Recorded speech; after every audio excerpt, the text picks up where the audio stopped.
The archive gallery hummed with the soft pulse of bioluminescent lighting that ran along its organic walls like veins of liquid gold. The chamber was a testament to Zorath engineering, simultaneously beautiful and horrifying in its alien elegance. 300 cocoons hung suspended from the ceiling, each a masterpiece of bioengineered artistry, each containing what remained of humanity's last defense. The Zorath Empire called it the Hall of Conquest. The remaining humans of Aquarius whispered another name, the Tomb of Heroes. In the center of the chamber, isolated and illuminated by a special beam of crimson light, hung the prize cocoon. Unlike the others, translucent and revealing the withered remains of their occupants, this one pulsed with a faint blue glow. Inside, perfectly preserved, floated a man in military uniform. His face remained young despite the centuries, locked in an expression of grim determination, even in defeat. The plaque beneath identified him in both standard human and Zorath script, Commander Auric Voss, final commander of the Human Alliance forces. The cocoon's preservation matrix had been a specialized creation of the Zorath biological engineers, designed not to kill, but to suspend, to preserve the final human commander as a living trophy. They had expected him to last perhaps 50 years before cellular degradation began. Instead, something in his genetic makeup had created a perfect symbiosis with the cocoon's fluid. For 3 centuries, he had neither aged nor decayed. For 300 years, Commander Auric Voss slept while his defeat became legend. The gallery was quiet at this late hour. The last Zorath tourists had departed hours ago, their curiosity about ancient enemies satisfied for another day.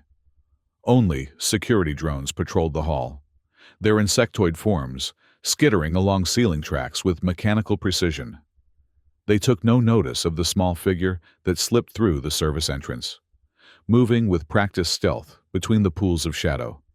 Alara wore the gray-green uniform of a Zorath maintenance volunteer, the insignia on her sleeve marking her as one of the human workers permitted to service the historical displays.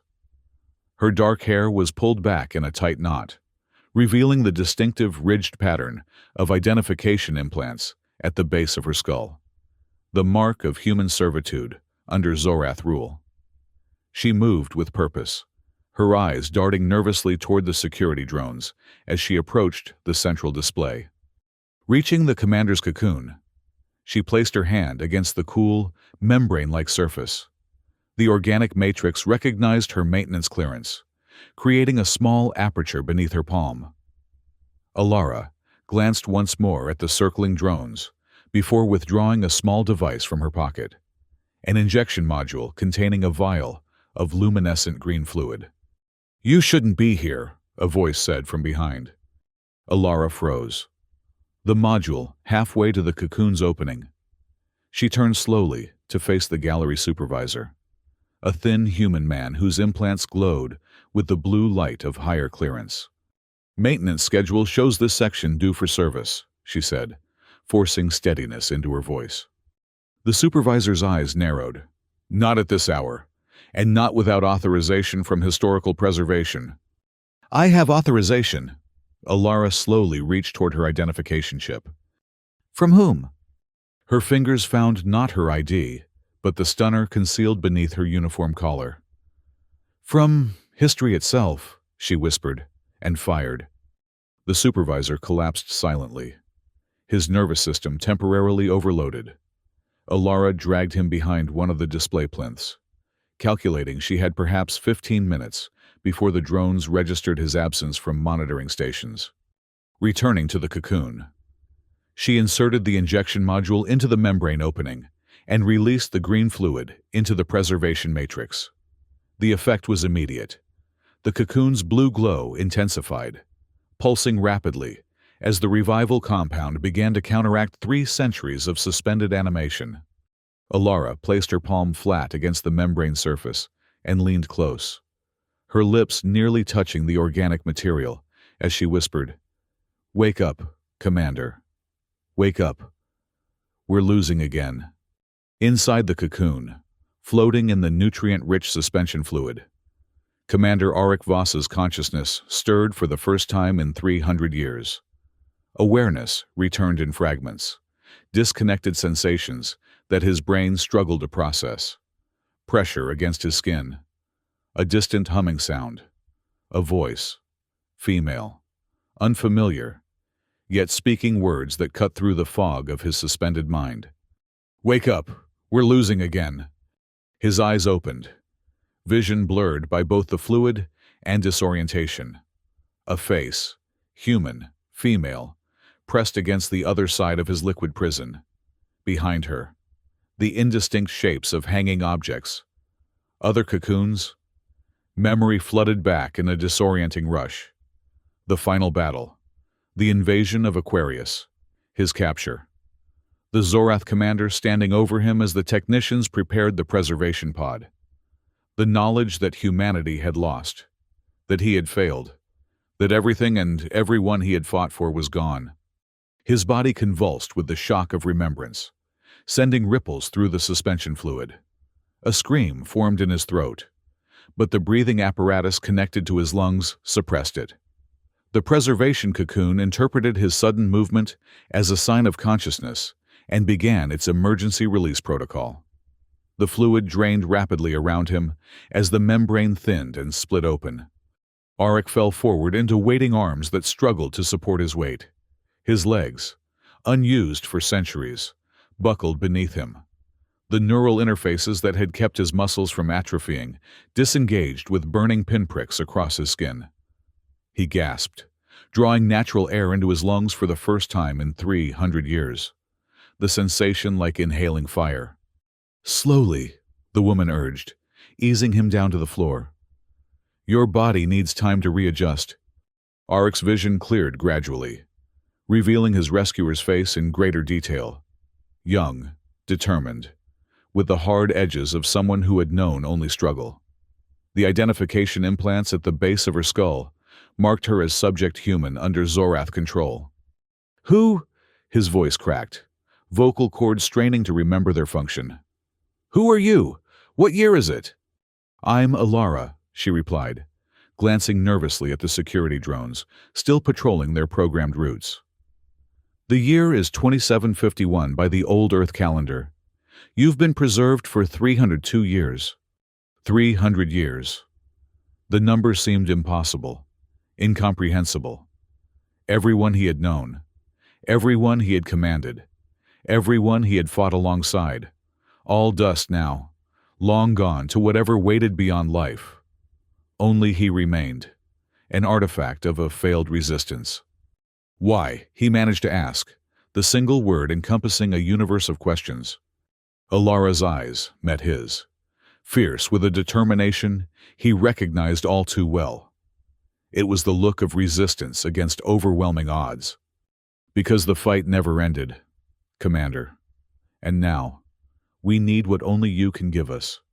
"And what's that?" Arik asked, struggling to stand on unsteady legs. "Hope," she answered simply.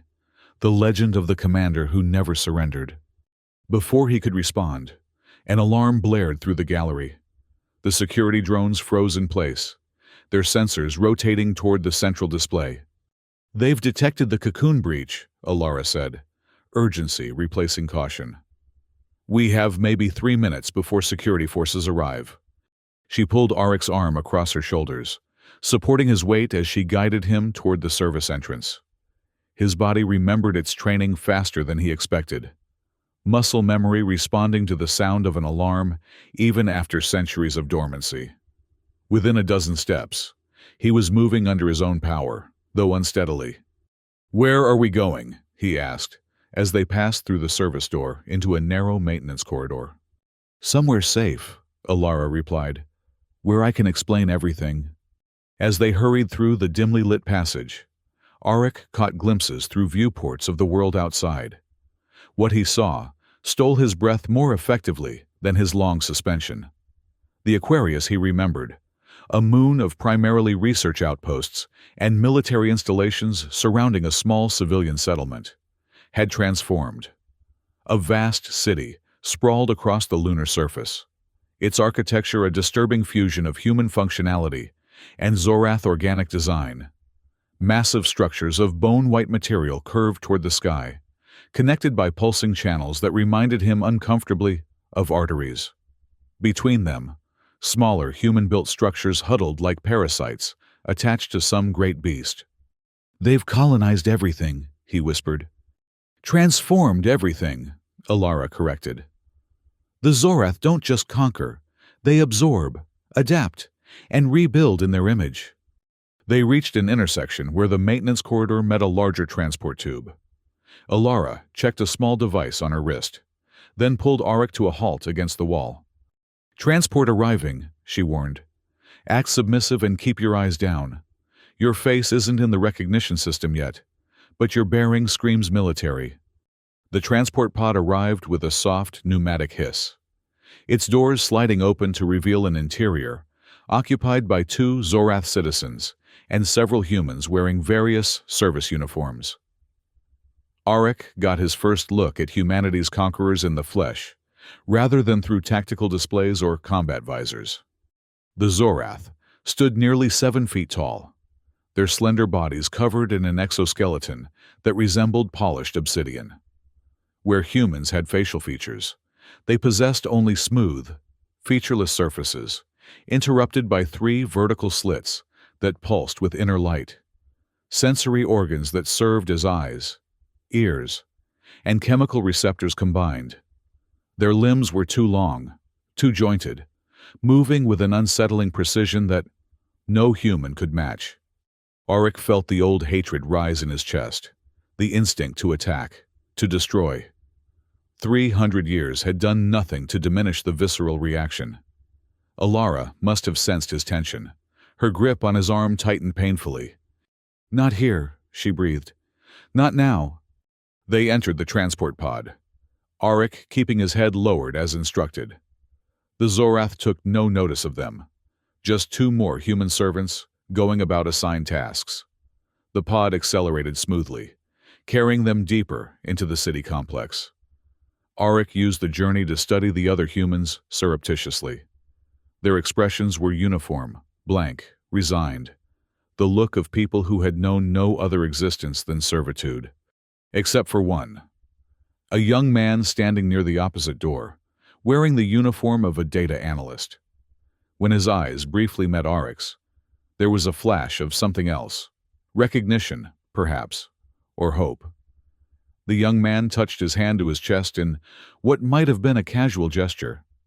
But Auric recognized the old military salute, disguised but unmistakable. There were still those who remembered, those who resisted, if only in their hearts.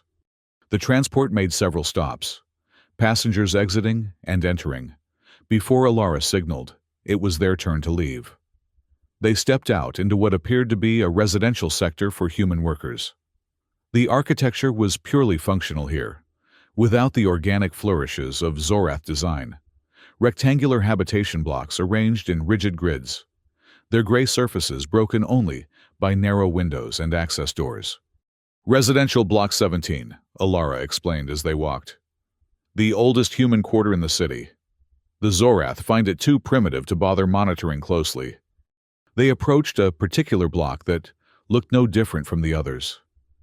Alara led him to a service entrance at the rear, placing her palm against a scanner that looked significantly more advanced than the surrounding technology. "Retrofitted with our own systems," she explained as the door slid open. "The Zorath think it's non-functional." Inside was a narrow corridor leading to a freight elevator.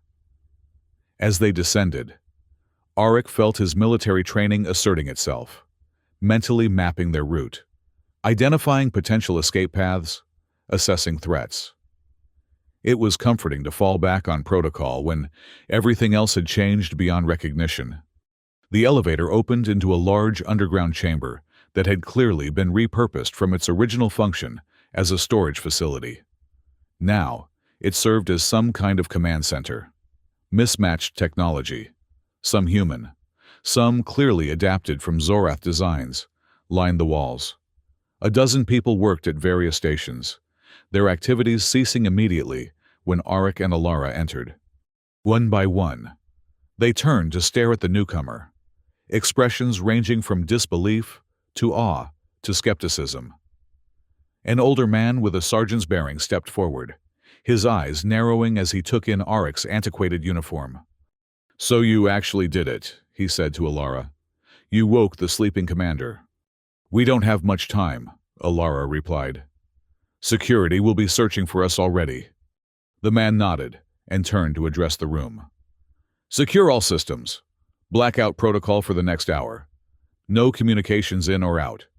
As the others rushed to comply, he turned back to Arik, offering a salute that belonged to a military that had ceased to exist centuries ago. "Lieutenant Marcus Reeve, sir, or what passes for a lieutenant in these times. Welcome to the Aquarius Resistance." Arik returned the salute automatically, the gesture feeling both familiar and strangely obsolete. "Commander Arik Voss, though I'm not sure that rank means anything anymore." "It means more than you know," Marcus replied. "Please, sit.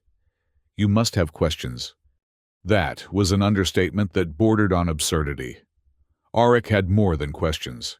He had an entire world, an entire history to relearn. But military efficiency prioritized his thoughts, focusing on what mattered immediately. "Start with the current situation," he said, taking the offered seat at what appeared to be a conference table. "Alara said you're losing again. What exactly are you losing, and to whom?" Marcus exchanged a glance with Alara before answering. "For nearly 3 centuries, Aquarius has been under Zorath control. Most of that time, resistance was limited to small acts of sabotage, information gathering, maintaining human culture in secret. The Zorath rule through both technological superiority and biological adaptation. They modify themselves to each conquered environment, including developing specialized subcastes for controlling human populations." "But something changed," Arik prompted when Marcus paused. 18 months ago, we intercepted communications indicating the Zorath Empire was facing challenges on its outer territories, some kind of indigenous resistance on newly conquered worlds. Forces were being reallocated. For the first time in generations, the garrison here on Aquarius was reduced. Alara continued the briefing. "We organized, expanded our networks. For the first time, we managed to arm ourselves, to conduct actual operations against Zorath infrastructure. We even liberated a small mining outpost on the far side of the moon." "Let me guess," Arik said. "The Zorath responded?" Marcus nodded grimly. "A new military governor arrived 6 months ago. Governor Malar. He's different from the administrators we're used to. More adaptable. More ruthless. He's been systematically dismantling our networks, recapturing our liberated zones. We've lost over half our operatives in the past month alone." "We're not just losing ground," Alara added. "We're losing hope. People who had begun to believe in the possibility of freedom are returning to submission." Arik absorbed this, his tactical mind already analyzing the situation. "And I'm supposed to change that? One man from a defeated past?" "Not just any man," said a new voice. A woman entered from a side chamber, older than the others. Her gray hair cropped short against her skull. Unlike the rest, she wore no uniform or identification implants. Her bearing suggested civilian leadership. "Commander Voss, this is Saren," Marcus introduced her. "She represents the civilian network." Saren approached, studying Arik with intense scrutiny. "For 300 years, the Zorath have kept you preserved as a symbol of their victory. But among humans, stories of the final commander took a different form. You became the one who never surrendered, merely waited, a promise that resistance would rise again." "Propaganda," Arik said flatly. "Hope," Saren corrected. "Sometimes they're the same thing. The Zorath understand symbols. It's why they kept you intact instead of executing you like the others. But they miscalculated. By preserving you, they preserved the possibility of your return." Arik stood, frustration overriding his physical weakness. I'm no symbol. I'm a soldier who failed, who lost, who watched his people die and his world fall. And now you have a chance to try again, Alara said quietly. Isn't that worth something? Before Arik could respond, an alarm sounded from one of the monitoring stations. A young technician called out, "Proximity alert! Security forces in the residential block." Marcus moved to a display terminal. "How many?" "Full tactical squad," the technician reported. "They're conducting a building-by-building search." "They tracked us," Alara said, looking at Arik. "Something in the preservation fluid must have had tracking properties." "Evacuation protocol," Marcus ordered. "All personnel to emergency stations. Erase the systems." The room erupted into controlled chaos as the resistance members moved with practiced efficiency to secure equipment and data. Saren approached Arik, pressing something into his hand, a small metallic disc that hummed with energy. "Personal shield," she explained. "Adapted from Zorath technology. It won't stop everything, but it might keep you alive." Arik stared at the device, so far advanced from the protection systems of his era. "Where do we go from here?" "The old mining tunnels," Marcus answered, returning with a weapon that he handed to Arik. "They connect to a network that runs beneath most of the city. We have safe houses established throughout." The weapon was unlike anything from Arik's time. A sleek, organic-looking device that molded itself to his grip when he held it. "How does it—" "Point and think," Alara said, now armed with a similar weapon. "It reads neural impulses. Low setting stuns, high setting doesn't." Arik had no time to marvel at the technology as they moved toward a concealed exit at the rear of the command center. The resistance members split into smaller groups, each taking different routes into the tunnel system. Arik found himself with Alara, Marcus, and two others he hadn't been introduced to. As they entered the narrow mining tunnel, carved centuries ago into Aquarius's rocky substrate, Arik felt the first stirrings of a familiar sensation, the focused clarity of combat operations. Whatever else had changed, war remained war, and he was a soldier again. The tunnels wound through the moon's interior, like the veins of some great beast, occasionally intersecting with newer construction or natural caverns. Their small group moved silently, with Marcus in the lead and Alara bringing up the rear. Arik struggled to maintain the pace, his body still adjusting to movement after centuries of suspension. But pride and military discipline drove him forward. They had traveled perhaps 2 kilometers when Marcus suddenly raised a closed fist, the universal signal to halt. Ahead, the tunnel opened into a larger chamber where mining equipment had once been stored. Now, it served as a junction point for several tunnel branches. Marcus pointed to his ear, then toward the chamber, listening. Arik strained his senses and caught what Marcus had detected: the soft scrape of movement, the faint electronic hum of active technology. Someone waited in the chamber ahead.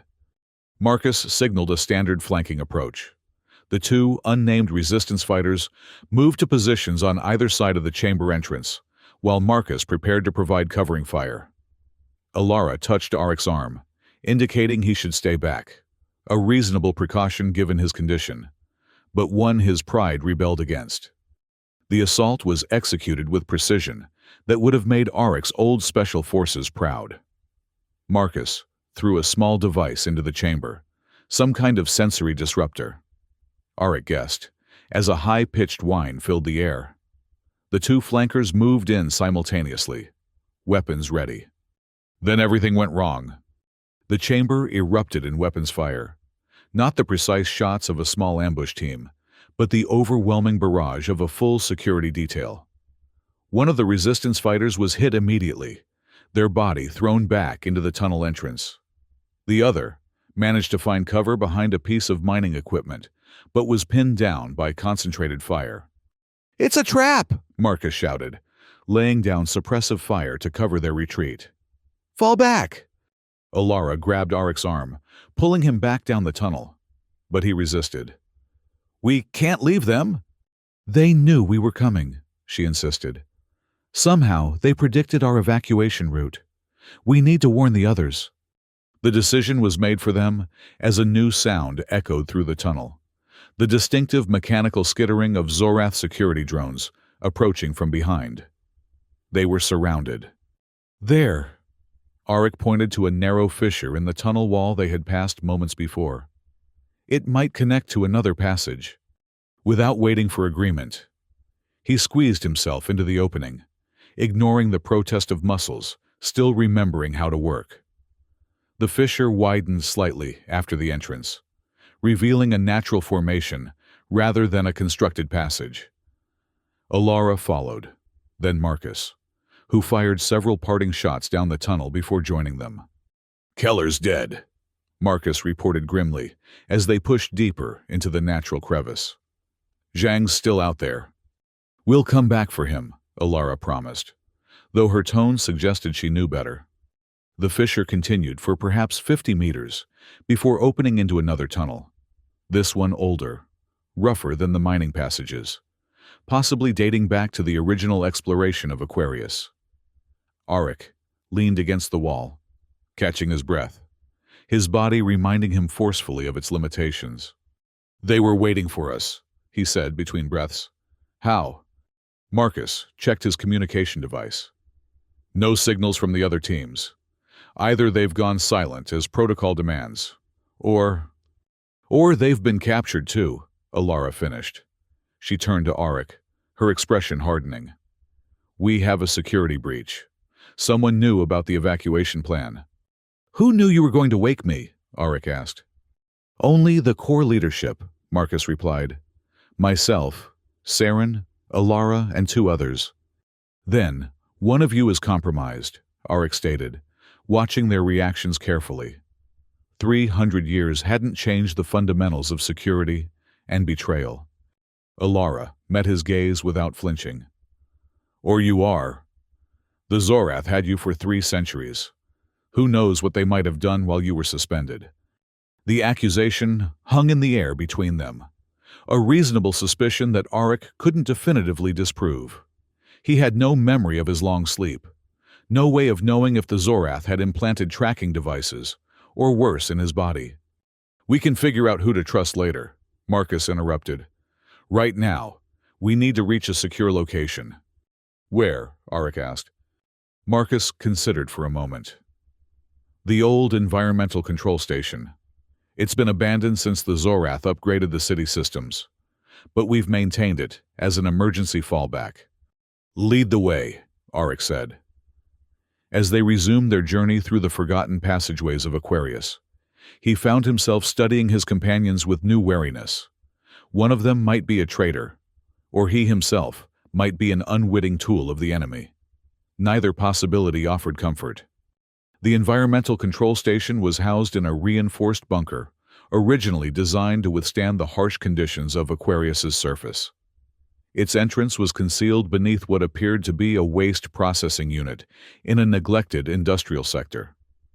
Marcus led them through a series of security measures, some technological, others as simple as hidden levers and false walls, before they finally entered the facility itself. The station's interior was a stark contrast to the organic-enhanced architecture of the Zorath-controlled city above. Here was pure human engineering, utilitarian, mechanical, built for function rather than aesthetic. Ancient control panels lined the walls, their displays dark or flickering with minimal power. The air smelled of dust and machine oil. "Home sweet home," Marcus said without humor. "At least for the next 24 hours. "What's the plan?" Arik asked, examining the facility with a strategist's eye. "Defensible, but with limited exit options. A place to regroup, not to make a stand."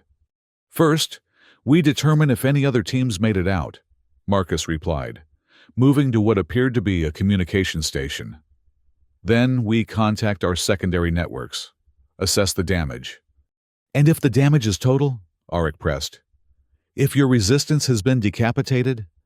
Marcus's hands paused over the communication controls. Then we rebuild. We've done it before. Alara had been checking the facility's perimeter systems. Now she joined them, her expression grim. No signs of pursuit yet, but I've activated the sensor grid. We'll have warning if anyone approaches within 100 meters. She turned to Arik. Her earlier suspicion seemingly set aside for the moment. You should rest. There's a medical bay through there.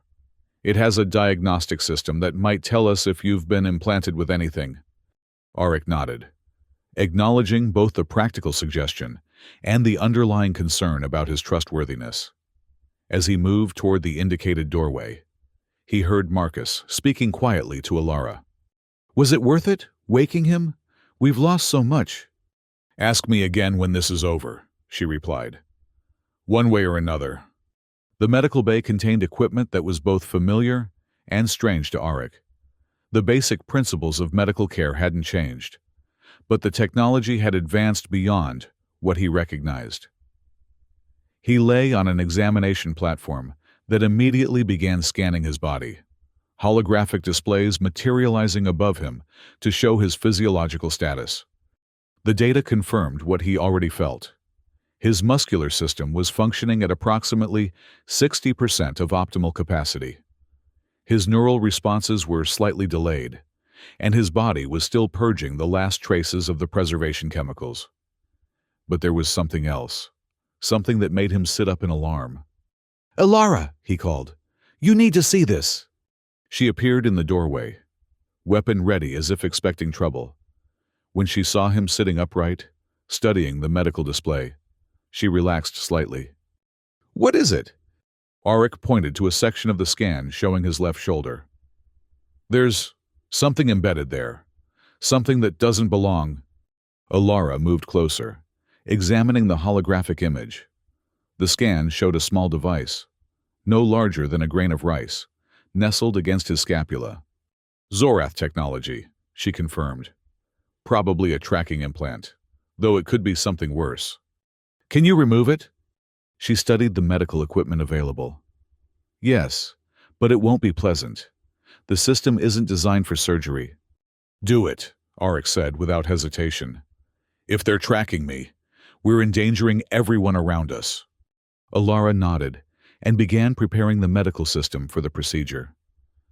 For what it's worth, this actually makes me trust you more. If you were consciously working for them, you wouldn't want this removed. Unless that's exactly what I want you to think, Arik pointed out. That earned him a small smile. Paranoia suits you, Commander. The removal procedure was indeed unpleasant.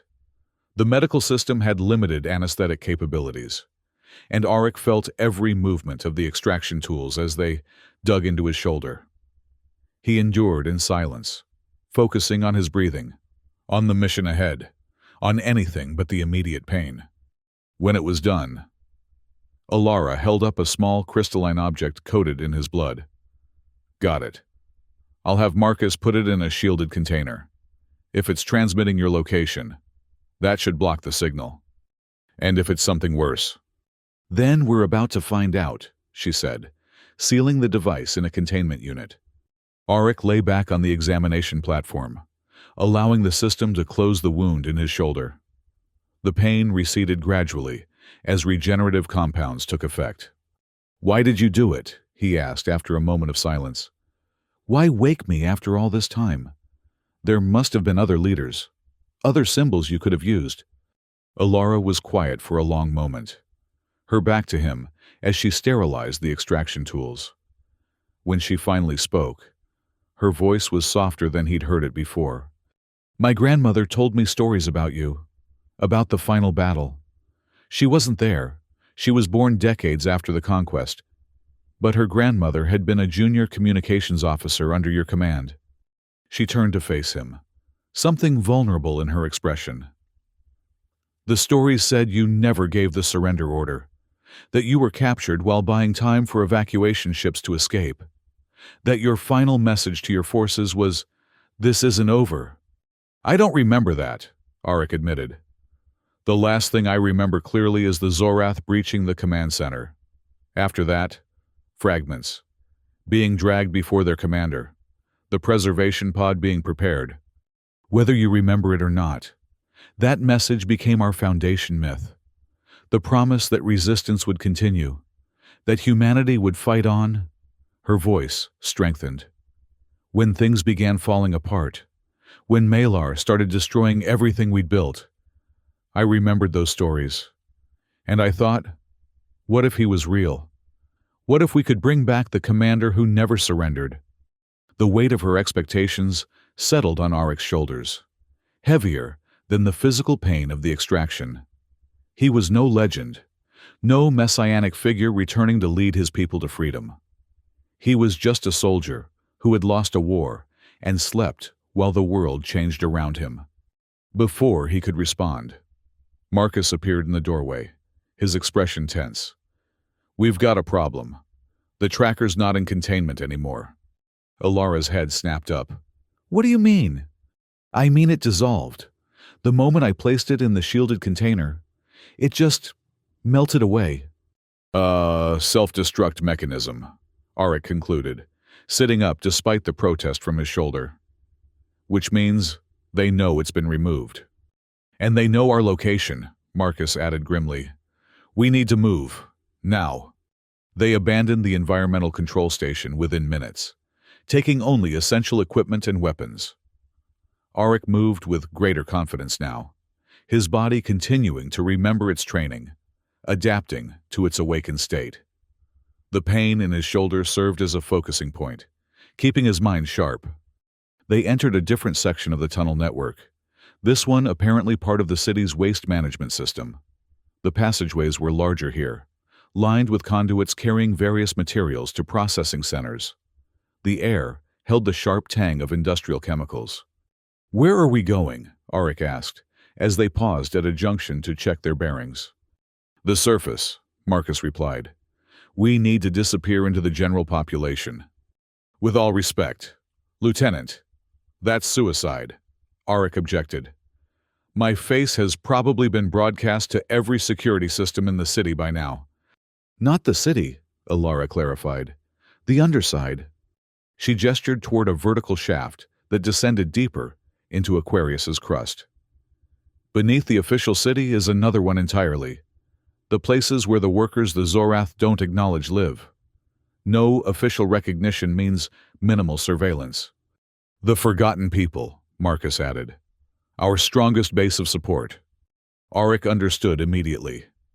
In his time, every military occupation had created similar shadows. Populations that existed in the margins, unseen and therefore uncontrolled. Aquarius had been transformed, but human nature and the nature of occupation remained constant. They descended the vertical shaft using service ladders, emerging into a distinctly different environment from the ordered functionality of the city above. Here, the architecture was chaotic, improvised. Human dwellings constructed from salvaged materials, clustered in organic patterns that followed no official design. The lighting came from mismatched sources, strips of bioluminescent material obviously stolen from Zorath construction, old-fashioned electric lamps, even primitive chemical lanterns. And there were people, hundreds of them, moving through narrow streets, gathered in small market areas, living their lives in the shadow of occupation. They wore no identification implants, carried no official documentation. They existed outside the system. Many of them paused to stare as Arik's group emerged from the maintenance shaft. His antiquated uniform drew particular attention, whispers spreading rapidly through the crowd. "Keep your head down," Marcus advised, leading them through the press of bodies. "We don't know who might be reporting to the authorities." They wound their way deeper into the underside community, eventually reaching a structure that appeared to have once been a storage facility.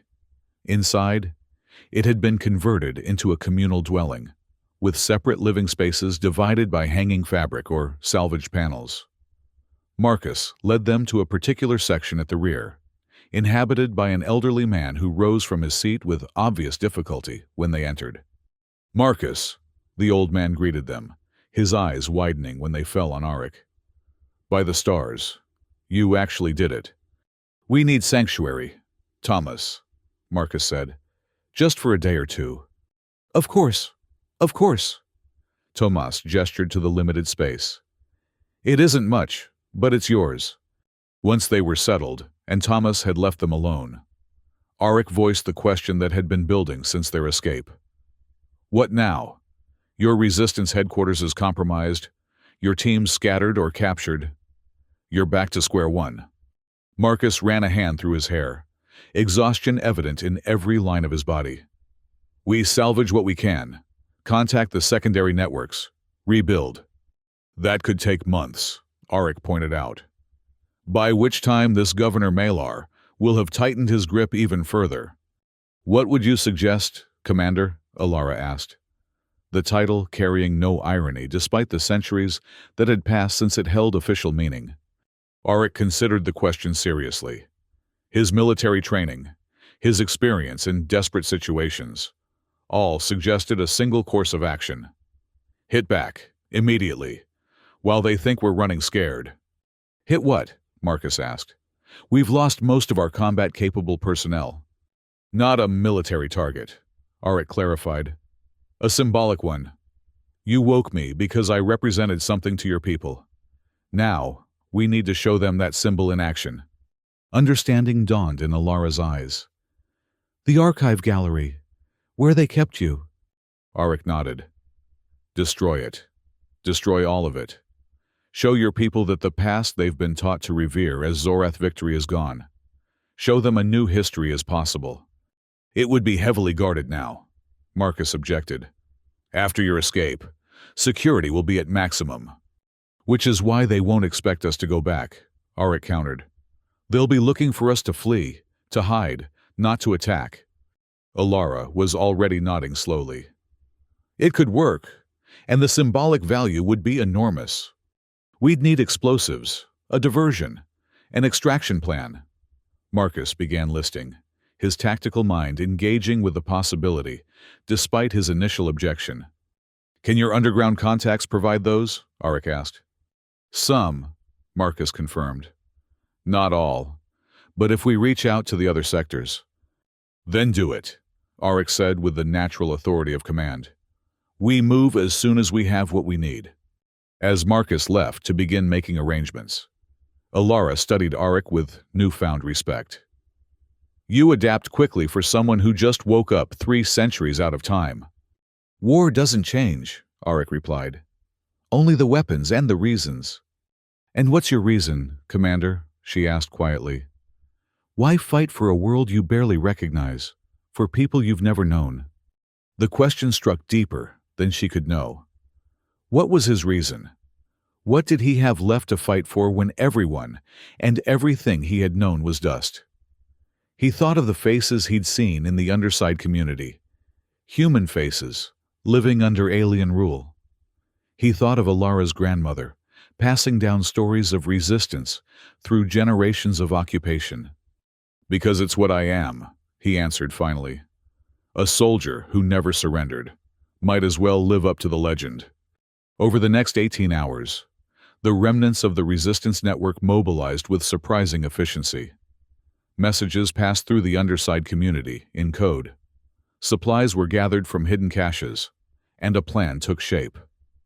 Arik found himself impressed by the discipline and dedication of people who had lived their entire lives under occupation, yet maintained the will to resist.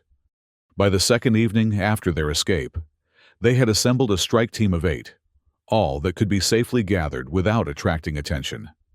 They met in an abandoned processing chamber deep in the Underside, where Marcus laid out the finalized plan.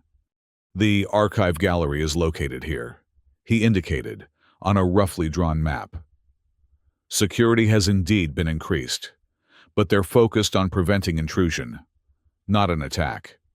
Our intelligence suggests that most of the additional forces are stationed at entry points." "What about inside?" Arik asked. "Doubled drone patrols. Additional guards at your former display," Marcus replied. But the structural security remains unchanged. The gallery was designed to impress, not to withstand assault. Alara pointed to several marked locations on the map. We've identified 3 support columns that, if destroyed simultaneously, will collapse the entire chamber. The explosives have been disguised as maintenance components. They'll read as normal equipment to security scans. The diversion? Arik prompted. A controlled incident in the transport hub 2 sectors away, Marcus explained. Nothing lethal, but spectacular enough to draw security resources. We have people in place already. Arik studied the plan, noting its strengths and vulnerabilities. It was solid work, especially considering the limited resources and preparation time. And the extraction. Maintenance tunnels beneath the gallery connect to an old water reclamation system, Alara said. We exit through there, split up, and disappear back into the underside before they can organize a search. What about casualties? Arik asked the question that experience told him most resistance fighters were reluctant to consider. The gallery will likely have civilian visitors. A moment of uncomfortable silence followed. It was Marcus who finally answered. We've timed the operation for the gallery's closing period. Minimal civilian presence. But yes, there is risk. Arik nodded, accepting the reality of their situation. In war, no action came without cost. The calculus of acceptable losses was familiar territory, if unpleasant. One last thing, Alara added. We need to record a message, from you, to be broadcast across the resistance network immediately after the explosion. What kind of message? A declaration, she said simply. The commander returns. The resistance rises. Hope lives. Propaganda, Arik thought again, but didn't voice the objection. If his image held power for these people, he would use that power. It was a weapon like any other. The strike team moved out under cover of the artificial night cycle, using service corridors and maintenance passages to approach their target. Arik, dressed now in the anonymous gray coveralls of underside workers, felt the familiar pre-mission focus settling over him. His body, continuing its remarkable recovery, responded with only minimal protest to the demands placed upon it. They split into 3 groups as planned, Arik with Alara and 1 other resistance fighter named Devon, Marcus leading the second team, and a 3rd group positioned to secure their escape route. Each team carried a portion of the explosives, disguised as maintenance equipment in containers, bearing forged authorization codes. The diversion was timed to coincide with their approach to the gallery's maintenance entrance. Right on schedule, they felt a distant rumble, and emergency alerts began sounding throughout the nearby sectors. Within minutes, they observed security forces rushing past their position toward the disturbance. That's our cue, Alara whispered, entering the access codes she had memorized during her time as a maintenance volunteer. The maintenance entrance opened onto a service corridor that ran beneath the main floor of the archive gallery. Here, the organic architecture of the Zorath design was exposed, pulsing conduits that resembled veins, support structures that mimicked bone. The alien nature of it sent a shiver of revulsion through Arik, a visceral reminder of what humanity had lost to these conquerors. They moved silently to their assigned positions, placing the explosive packages against the critical support structures identified in the plan. Arik worked with practiced efficiency, his hands remembering skills that had once been second nature. When the device was armed, he signaled Alara with a nod. Teams 2 and 3 report ready, she whispered, after checking her communication device. Synchronized detonation in 3 minutes. Arik performed a final check of their device, then followed Alara toward the exit point. They had nearly reached it when a security drone rounded the corner ahead, its sensor arrays immediately locking onto their unauthorized presence. Devon reacted first, raising his weapon and firing a burst of energy that caught the drone midsection. It crashed to the floor, but not before emitting a piercing alarm signal that echoed through the service corridor. Move, Arik ordered, abandoning stealth for speed. Get to the exit point. They ran, hearing the mechanical skittering of more security drones responding to the alarm. Behind them, the first of the pursuers appeared, firing energy weapons that scorched the walls around them. Arik returned fire, his borrowed weapon discharging pulses of blue energy that dropped the lead drone. 30 seconds to detonation, Alara called, her voice steady despite the situation. They reached the junction where the service corridor met the water reclamation tunnels. Marcus and his team were already there, securing the passage. The third team was nowhere to be seen. "Where's Team 3?" Arik demanded, as they took cover behind a structural support. Energy weapons fire intensifying around them. "No contact," Marcus replied grimly. "We proceed as planned." 15 seconds, Alara announced. The security drones had halted their advance, maintaining a suppressive fire pattern while waiting for reinforcements. It was standard containment tactics, unchanged despite the centuries. "We need to move further from the blast zone," Arik said, assessing the structural integrity of their position. "This won't hold against the collapse." 10 seconds. They retreated further into the water reclamation tunnel, maintaining covering fire to keep the drones at bay. Arik counted silently, along with Alara's countdown, bracing for the explosion. When it came, it was more powerful than he had anticipated. The synchronized detonation sent a shockwave through the tunnel system, followed immediately by the deep, groaning sound of major structural failure. Dust and debris erupted from the service corridor as the ceiling began to collapse, burying the pursuing security drones and sealing that escape route permanently. "Move!" Marcus shouted over the continuing rumble of the collapsing gallery above them. "Secondary exits only now!" They ran through the water reclamation tunnels, following a route that took them away from the archive gallery and toward a different sector of the underside. Emergency sirens wailed throughout the city complex, the sound penetrating even this deep beneath the surface. After nearly an hour of careful navigation through increasingly narrow and degraded tunnels, they emerged into a storage area within the underside community. Resistance contacts were waiting, quickly ushering them into separate hiding places. Arik found himself in a small room that appeared to be a technician's workshop, with Alara as his only companion. "Did everyone make it?" he asked as they caught their breath. Alara checked her communication device. "Marcus and his team are accounted for. Still no word from Team 3. Her expression suggested she didn't expect to hear from them. More casualties in a war that had lasted centuries. Arik felt the weight of command settling back onto his shoulders, familiar and heavy. "What now?" "Now we make the declaration," Alara said, producing a small recording device. "While the city is still in chaos, while everyone is talking about the destruction of the archive gallery." Arik nodded, understanding the strategic timing. Strike while the impact was fresh, while uncertainty created space for new narratives to take root. "What should I say?" "The truth," Alara replied simply. "That you've returned. That resistance is possible. That hope lives." Arik took the recording device, studying it for a moment before activating it.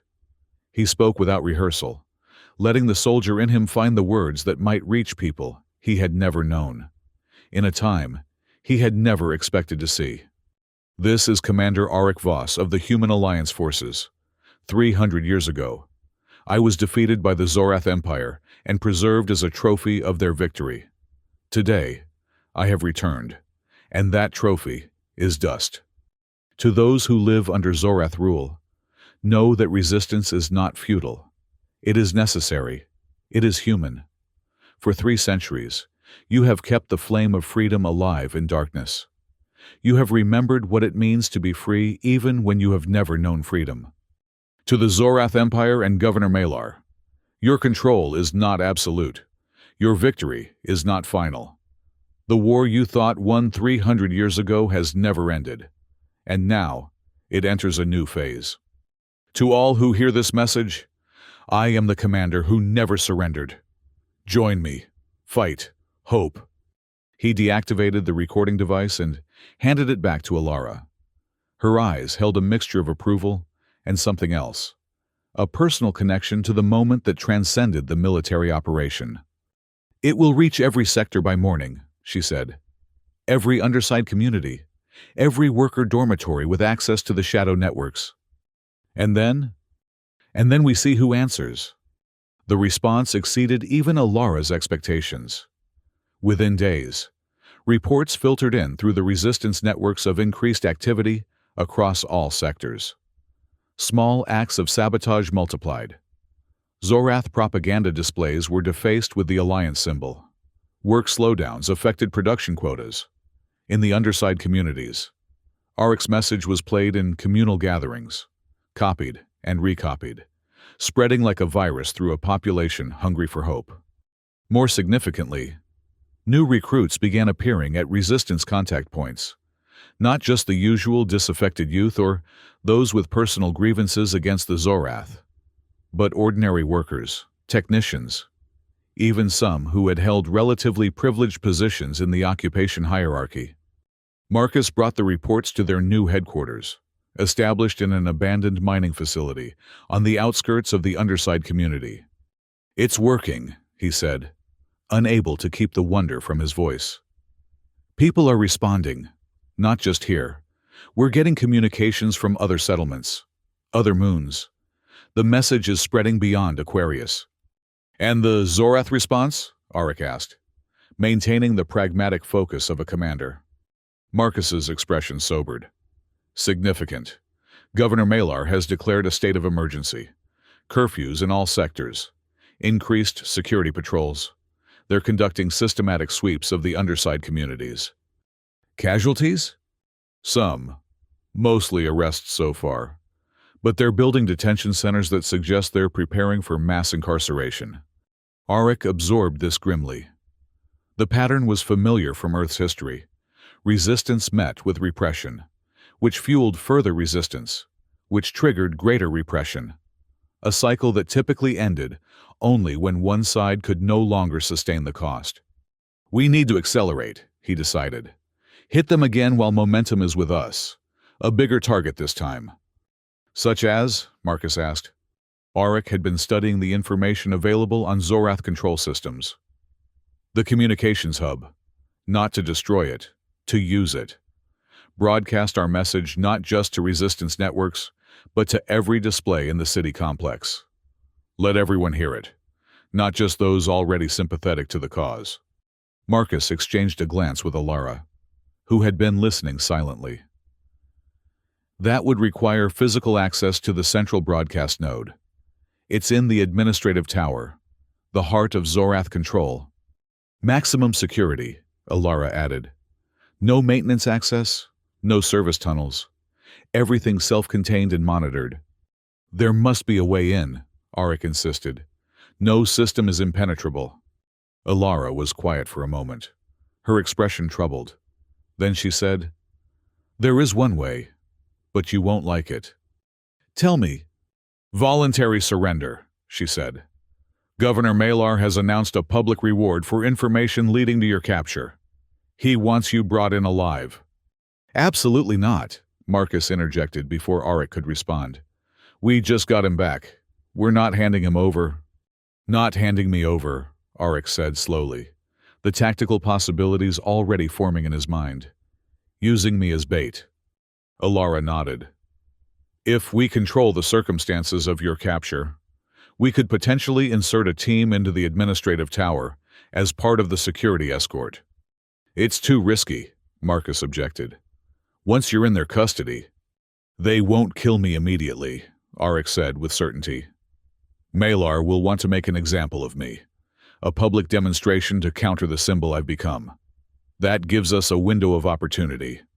The argument continued for hours, with Marcus adamantly opposed and Alara reluctantly supportive of the plan.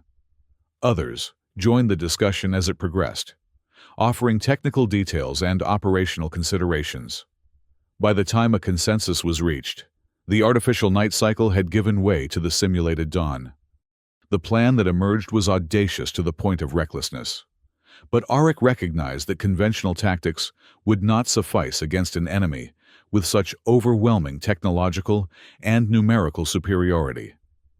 Sometimes, victory required embracing the improbable. Over the next week, preparations were made. The Resistance Network, energized by the destruction of the archive gallery and Auric's message, mobilized resources with unprecedented effectiveness. Technical specialists modified communication devices to bypass Exorath security protocols. Intelligence operatives mapped patrol patterns and security responses. Combat teams trained for the synchronized actions that would be necessary once Auric was inside the administrative tower.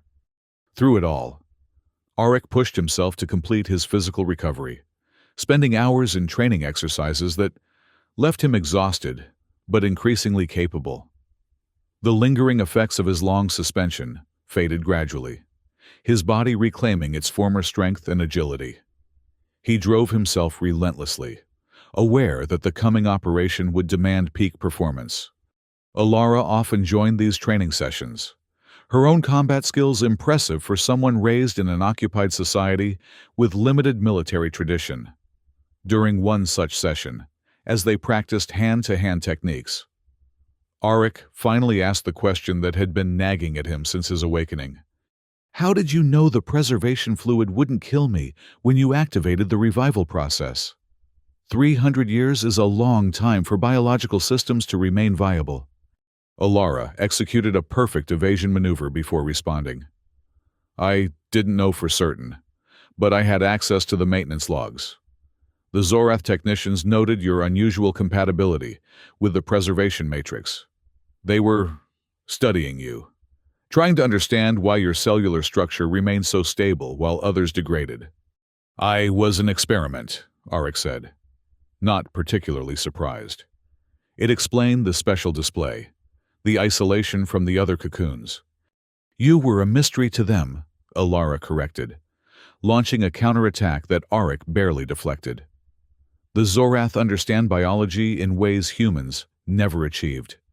Yet something about your physiology resisted their analysis." Auric caught her arm in mid-strike, using her momentum to throw her to the training mat. "Lucky genetics, I suppose." Alara rolled back to her feet, a slight smile on her lips. "The Zorath don't believe in luck. They suspected deliberate engineering. Were you part of any military enhancement programs?" The question triggered a memory Auric had almost forgotten.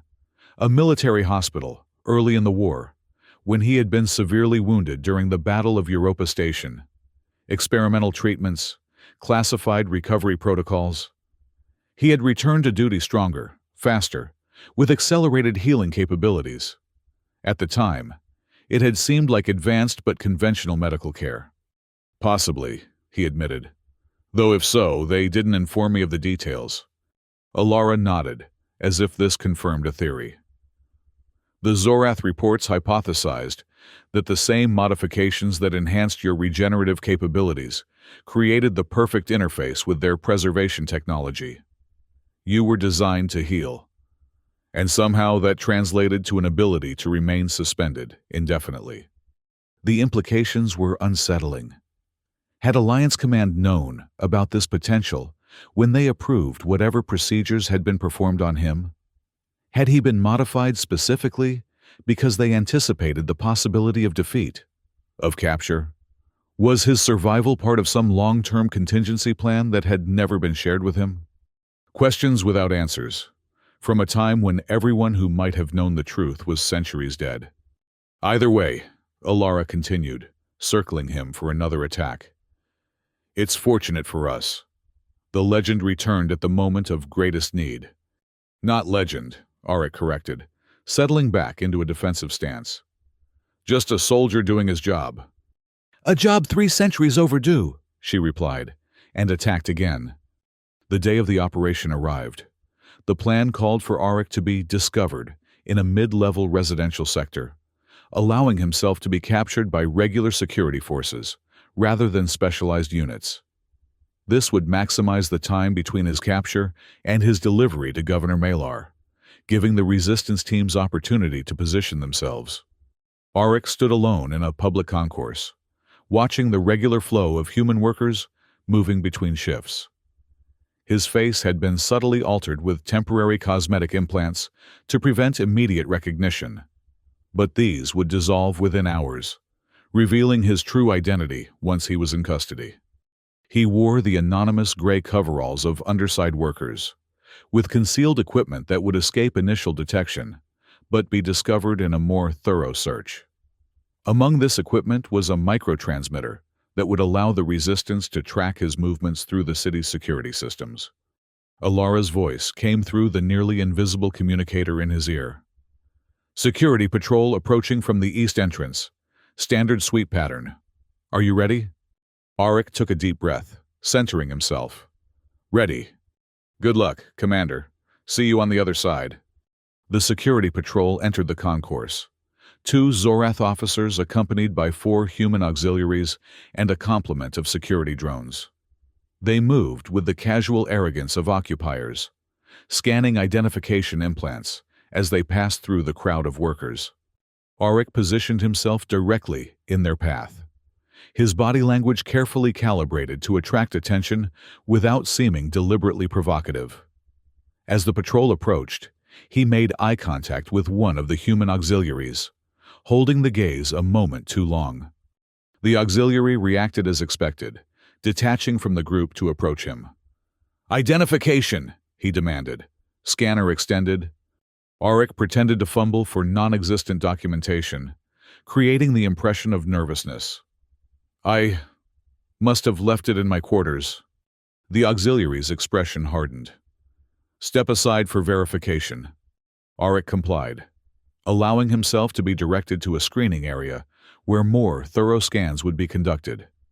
The security drones moved to create a perimeter around him, their sensors focused on his every movement. The Zorath officers observed from a short distance, their vertical sensory slits pulsing with interest at the procedural interruption. One of them approached as the auxiliary attempted to use a handheld scanner to identify Arik. "No implant signature detected," the auxiliary reported. "Possible underside dweller." The Zorath officer made a sound like liquid moving through crystal, their equivalent of speech, which the translation module on the auxiliary's uniform rendered in flat, synthetic tones. Full biometric scan. Another device was produced, more sophisticated than the first. It projected a grid of light over Arik's face, mapping his features. For a moment, nothing happened. Then alarms sounded from every security device in the vicinity. The auxiliary's eyes widened in shock. "Sir, identity match? Commander Arik Voss. Priority 1 fugitive." The Zorath officers reacted with surprising speed, additional weapons appearing from concealed positions in their exoskeletons. The drones moved to completely surround Arik, energy weapons charged and aimed. "Do not move," the translation module warned. "Compliance is mandatory."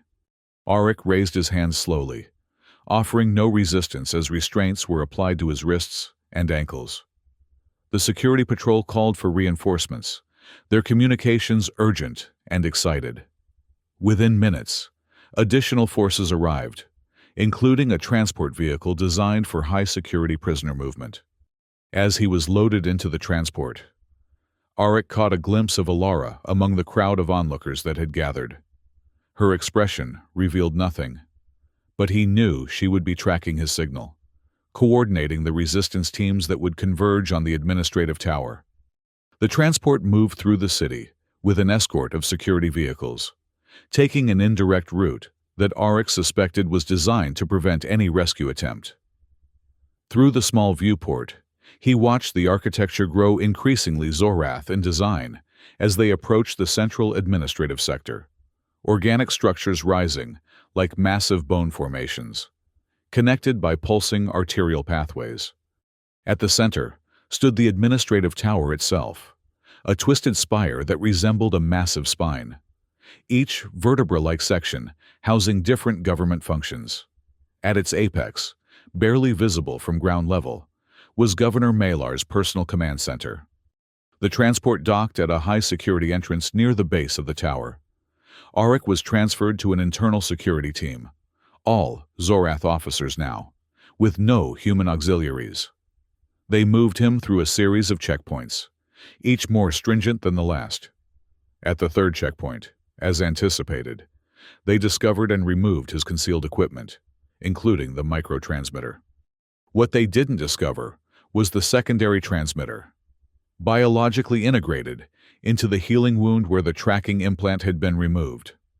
Alara had inserted it during the extraction procedure, using the medical system to bond it directly to his muscle tissue.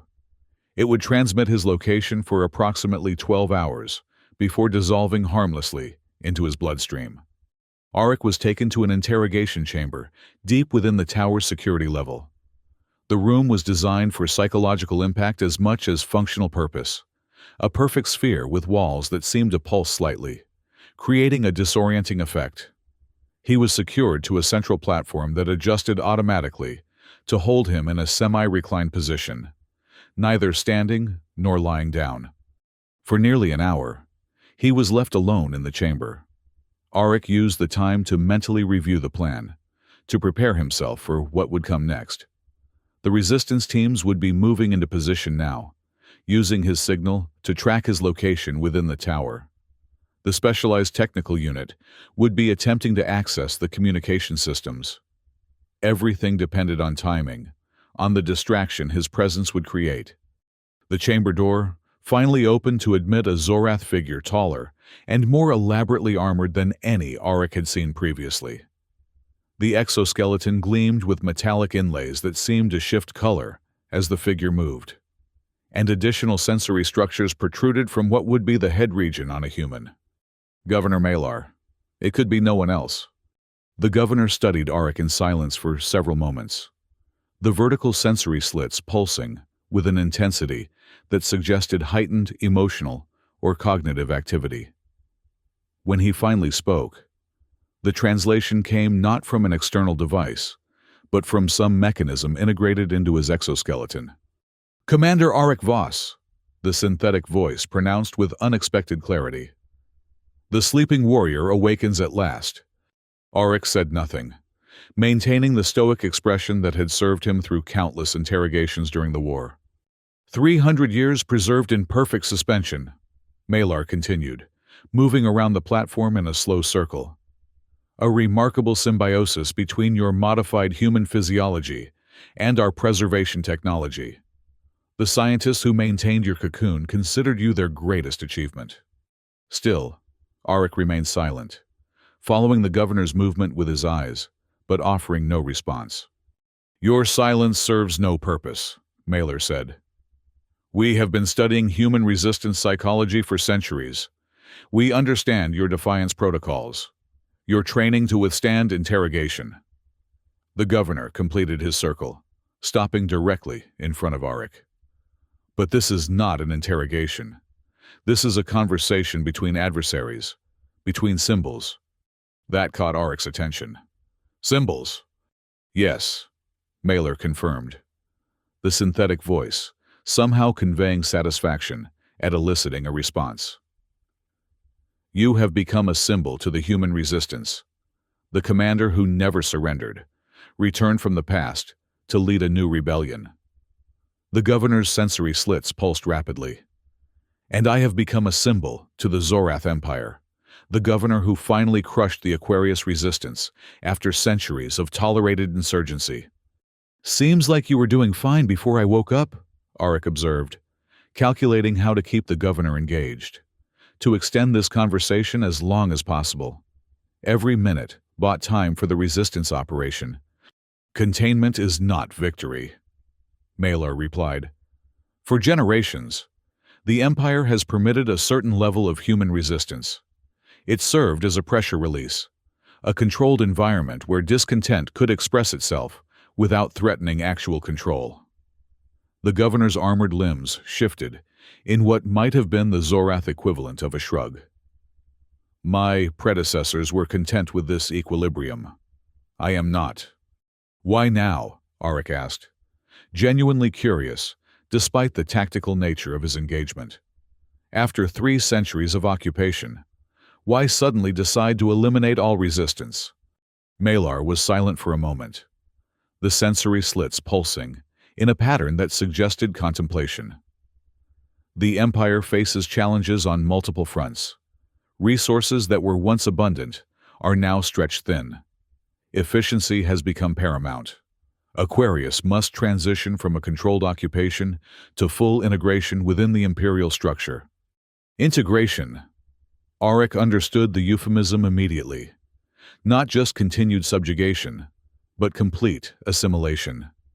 The end of any meaningful human identity or culture on Aquarius.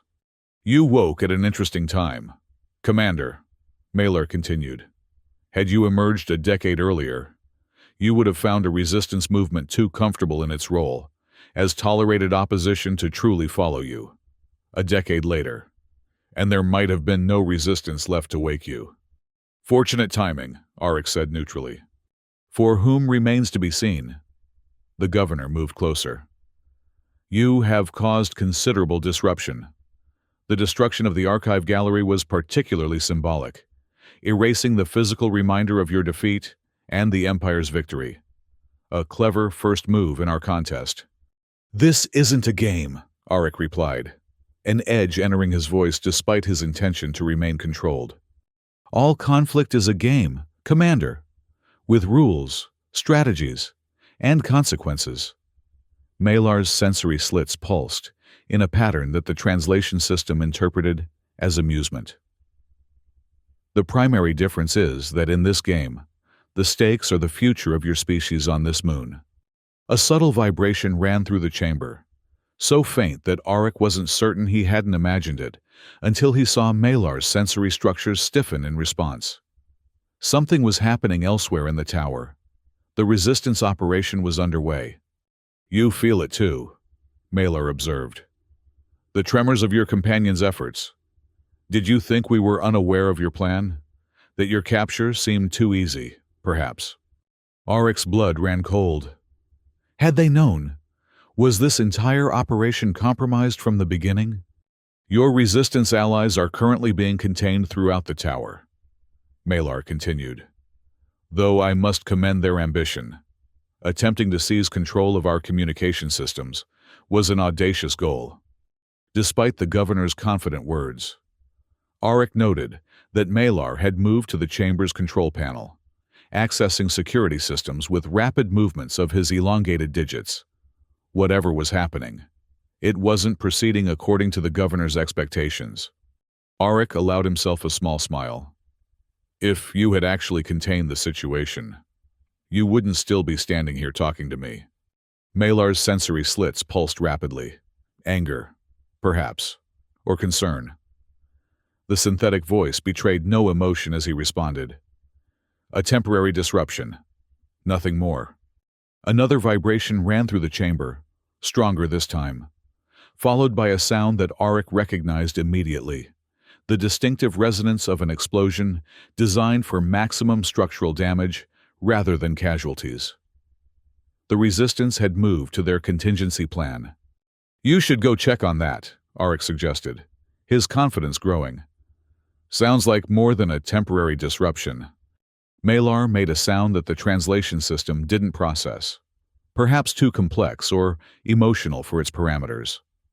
The governor's armored digits moved across the control panel again, but whatever response he received clearly didn't satisfy him. Your resistance colleagues are more resourceful than anticipated, Malar admitted finally. But this changes nothing. You remain in custody. You will be publicly executed as planned. The symbol of human defiance will be extinguished. There will be others, Auric said with certainty. You can kill me, but the resistance will continue. That's the thing about symbols. Governor, they outlive the people they represent.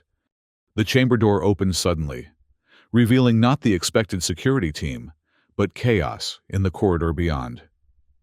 Emergency lighting pulsed in patterns that suggested serious system disruptions.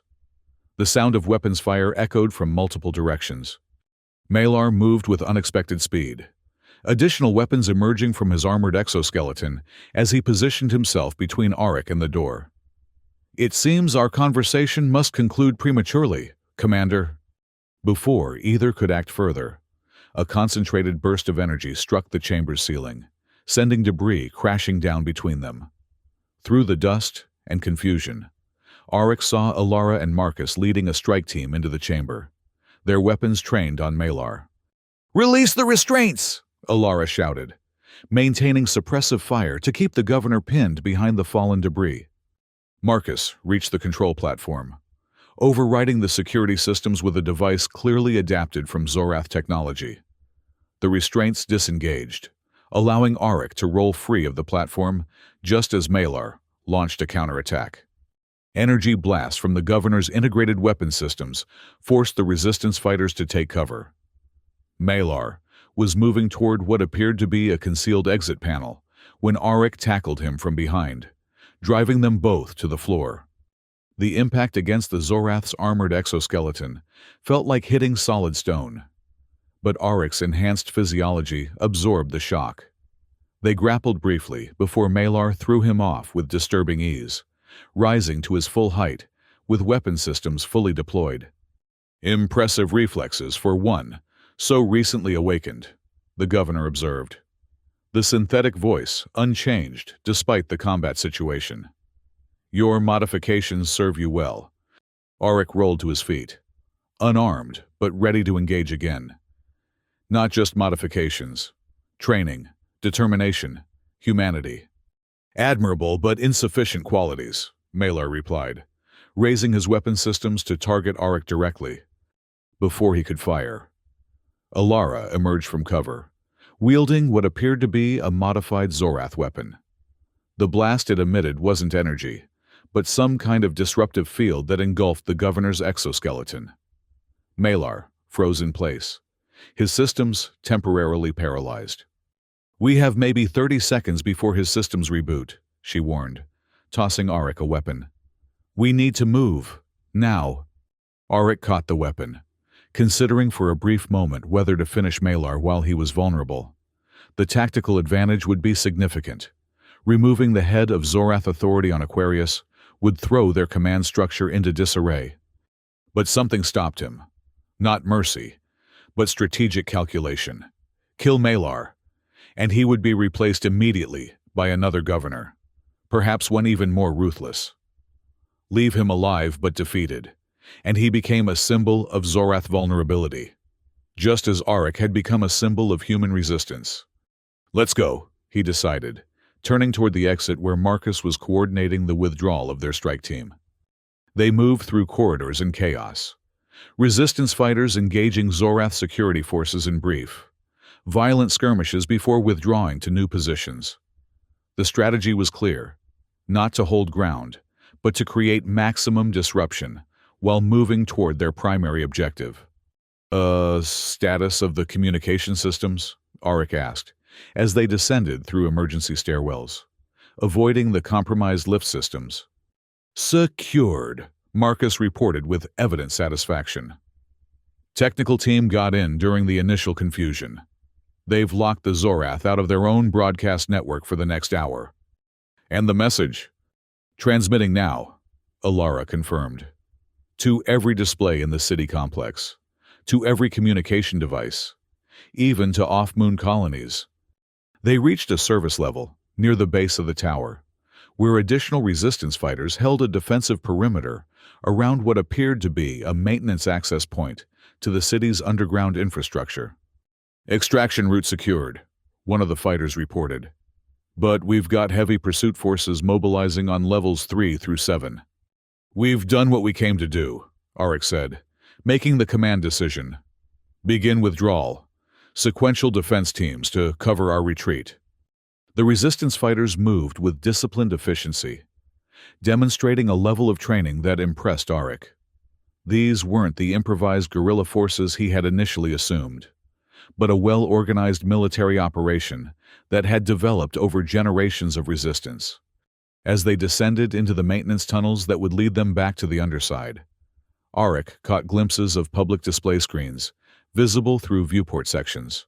On every screen, playing in continuous loop, was a message being broadcast to the entire population of Aquarius. His message, recorded days earlier, interspersed with footage of the archive gallery's destruction and now the assault on the administrative tower. But more than that, additional messages from resistance cells across the moon, coordinated declarations of defiance that had been waiting for this moment. This was never just about rescuing me, Arik realized, turning to Alara as they paused at a junction point to allow the remaining strike teams to catch up. She shook her head, a fierce pride in her expression. It was about showing everyone what's possible. The gallery was a symbol of defeat. The tower is a symbol of control. We've struck at both in less than a week. Governor Malar will respond with everything he has, Marcus warned, checking his tactical display. We've got increased security deployments across all sectors already. Let him, Arik said. Every act of repression will only fuel the resistance now. People have seen that the Zorath can be hurt, that their control isn't absolute. They continued their descent, eventually reaching the underside community through circuitous routes designed to evade pursuit. The mood there was unlike anything Arik had witnessed since his awakening, a combination of tension and exhilaration. People moved with purpose, gathering in small groups to share information, to organize. The news of the tower assault had spread faster than the resistance fighters themselves could travel. At their temporary headquarters, established in yet another location after the previous one was compromised, Saren waited with reports from across Aquarius. It's spreading, she told them, her normally controlled demeanor giving way to cautious optimism. Not just in the underside communities, but in the authorized sectors as well. Workers walking out of factories, maintenance crews sabotaging systems.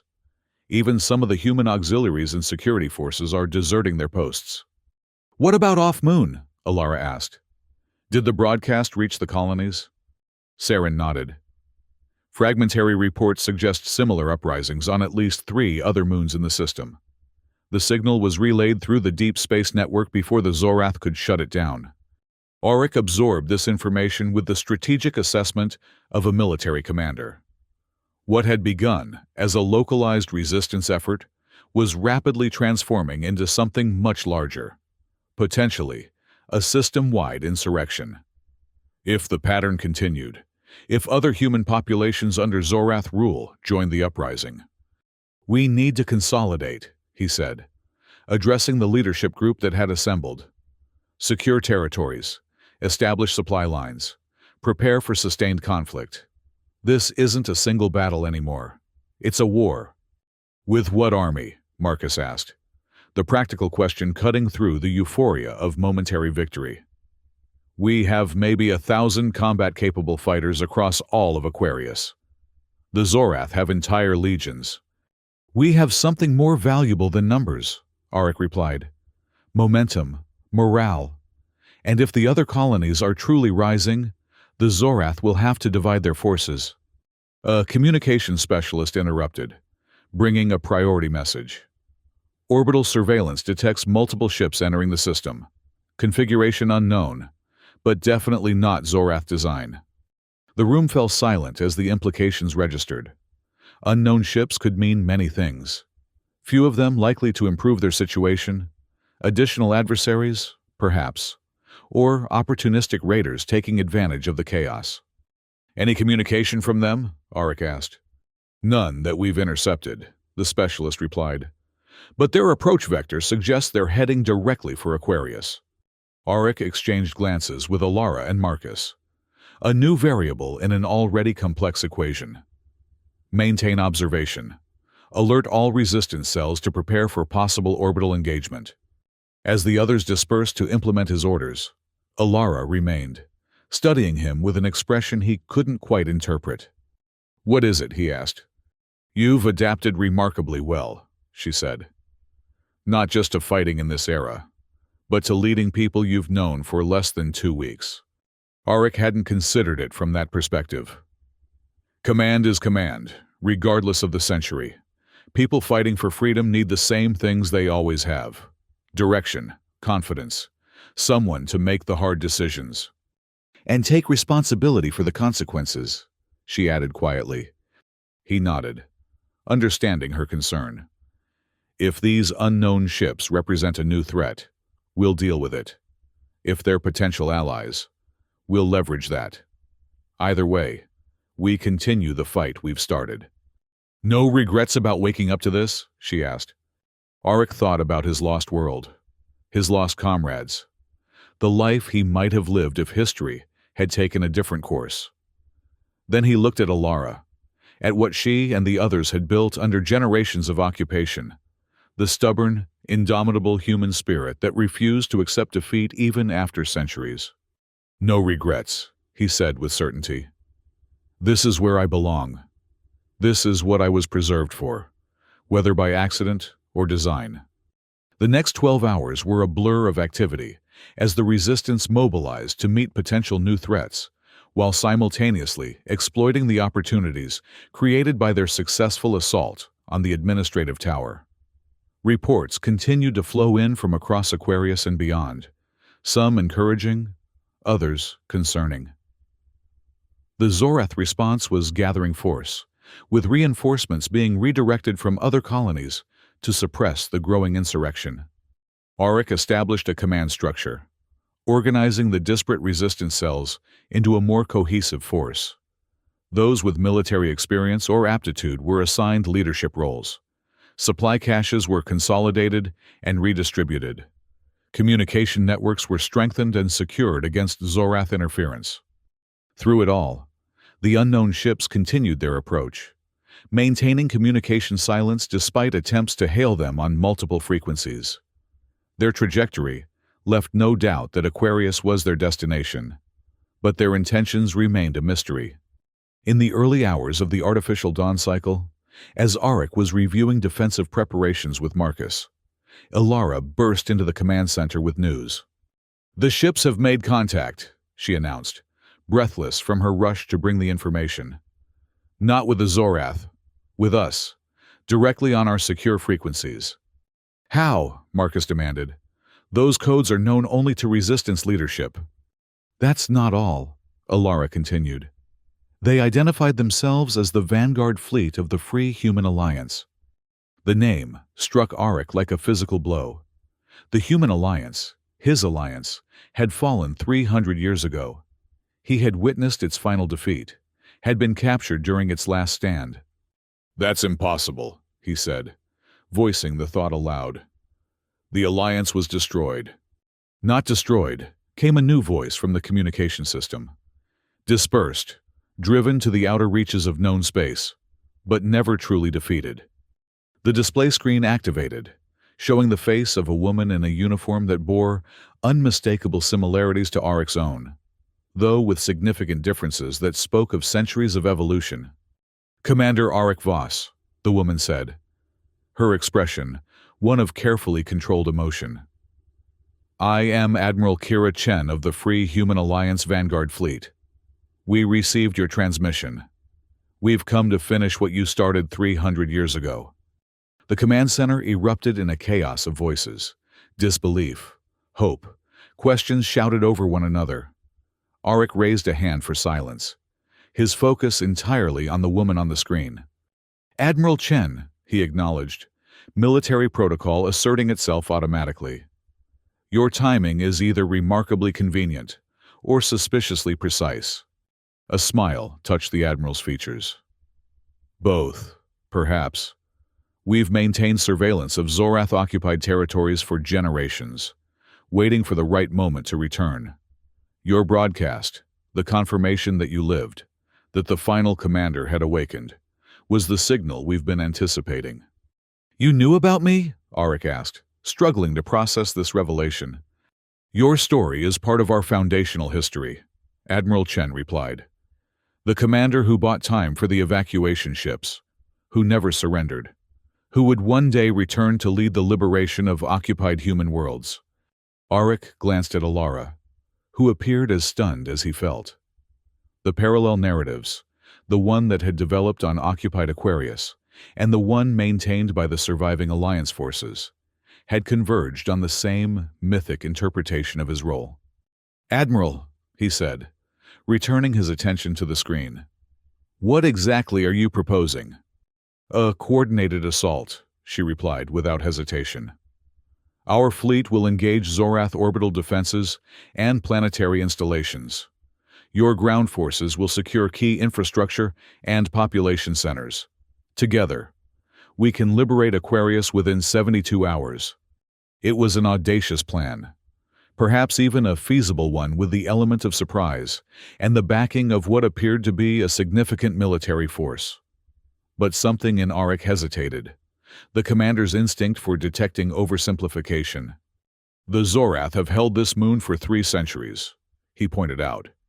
They've integrated their biological systems into every aspect of its infrastructure. This won't be a clean military operation with clear battle lines. Admiral Chen nodded, acknowledging the concern. We've studied Zorath occupation patterns extensively. Their biological integration is both their strength and their vulnerability. We've developed technologies specifically designed to disrupt their organic systems without causing catastrophic collapse of life support for human populations. Even so, Auric continued, a full-scale assault risks massive civilian casualties. The underside communities are dispersed throughout the city complex. There's no clear separation between military and civilian targets. A flicker of impatience crossed the Admiral's features. With respect, Commander, we've spent generations preparing for this campaign.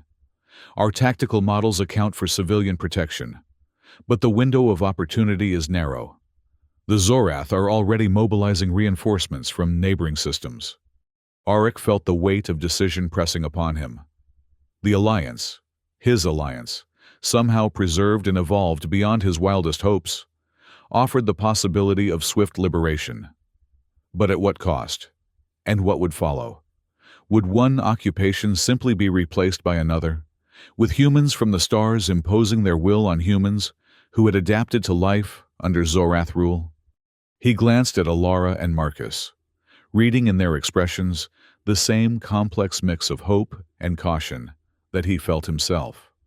Admiral, I request a direct meeting before any military action is initiated, he said finally. There are complexities to the situation on Aquarius that may not be apparent from orbital surveillance. Admiral Chen considered this for a moment before responding. Agreed. I'll shuttle down with a small delegation to your coordinates. Expect us within 4 hours. The communication ended, leaving the command center in stunned silence.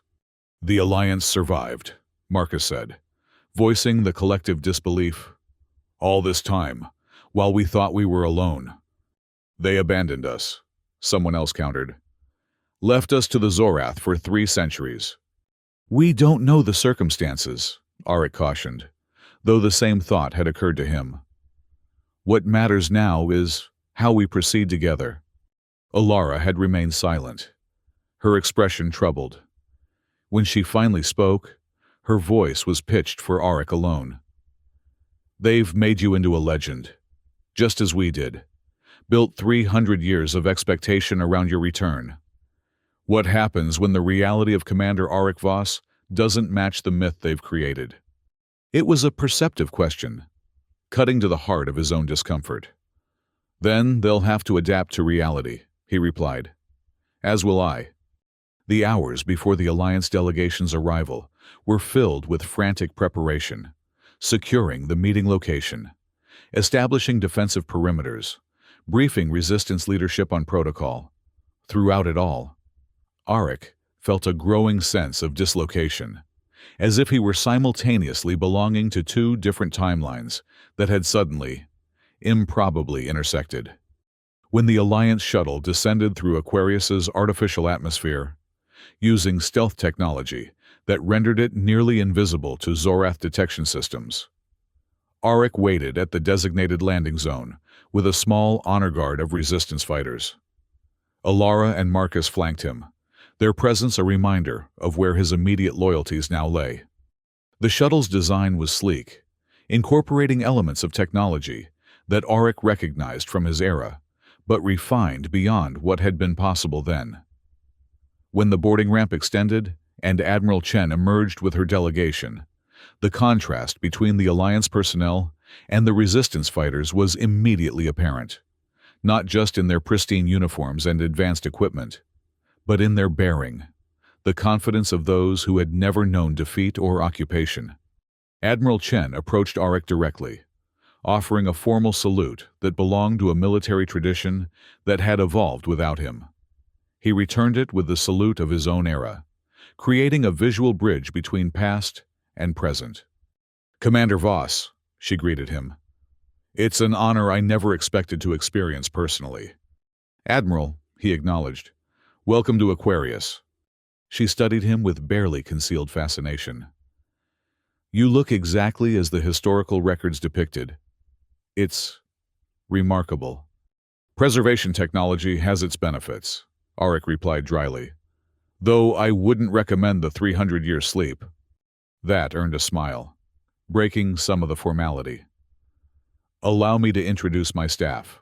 Captain Reyes, Tactical Operations, Dr. Min, Xenobiology Specialist, and Lieutenant Commander Orlo, Diplomatic Liaison." Auric made his own introductions, emphasizing the roles Alara, Marcus, and the others had played in the resistance. As they moved to the secured meeting facility, he noted the Alliance officers taking in their surroundings with professional assessment, but also something like discomfort, as if the reality of life under Zorath occupation was more disturbing in person than in whatever briefings they had received. The meeting facility was one of the Resistance's more established locations, a repurposed maintenance hub deep in the Underside community. It offered both security and symbolic significance. This was where the people of Aquarius had maintained their freedom, however limited, for generations. Once gathered around the makeshift conference table, Admiral Chen activated a holographic display that materialized above the surface, a tactical overview of the Aquarius system showing both Zorath and Alliance fleet positions. "The situation is developing rapidly," she began, without preamble. "Our arrival has not gone unnoticed by Zorath long-range sensors. They're scrambling additional forces from neighboring systems. Our window for effective action is approximately 60 hours before we face numerical superiority." Auric studied the display, the familiar patterns of space naval deployment translating easily despite the centuries of technological advancement. "Your force is significant, but still relatively small for a full-scale planetary liberation. This is merely the Vanguard fleet," Admiral Chen explained. "The main Alliance forces are positioned at strategic points throughout the outer system, ready to deploy once we secure initial objectives." "And those objectives are?" Alara asked, her tone carefully neutral. Captain Reyes, a stern-faced woman with implants visible at her temples, responded. "Primary orbital defense platforms, planetary communication hubs, and the central Zorath administrative complex. With those secured, we can prevent reinforcement and coordination of their ground forces. Basically the same targets we've been hitting with limited resources for years," Marcus observed with a hint of irony. "But now, with orbital support and advanced weaponry," Reyes countered. "What your resistance has accomplished is admirable, but ultimately limited in strategic impact." Auric noted the subtle tension building between the Alliance officers and the Resistance leadership, natural friction between those who had fought a ground war for generations and those arriving with promises of swift victory through superior technology. "The Zorath occupation is not merely military," he pointed out, redirecting the discussion. "It's biological, integrated into the very infrastructure of Aquarius. Dr. Min, you're the Xenobiology Specialist. What happens to civilian life support if we destroy the central Zorath systems?"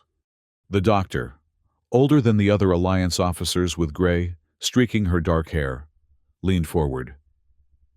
"A valid concern, Commander. The Zorath biological integration model creates dependencies that can't be simply severed without catastrophic consequences. That's why we've developed targeted bioelectric disruptors that will neutralize Zorath control systems while preserving basic life support functions." "Tested where?" Alara asked sharply. "On what population?" A moment of uncomfortable silence followed, before Dr. Min responded. On liberated outposts in the Centauri system. Small-scale applications with controlled conditions. Aquarius has a population of 17 million, Marcus said. That's not a small-scale application. Admiral Chen intervened before the disagreement could escalate further. We understand your concerns. That's precisely why this coordination meeting is essential. We need your knowledge of Aquarius's systems, the vulnerable points where disruption would be most effective and least harmful to the human population. Auric watched the exchange with growing certainty that his initial instinct had been correct.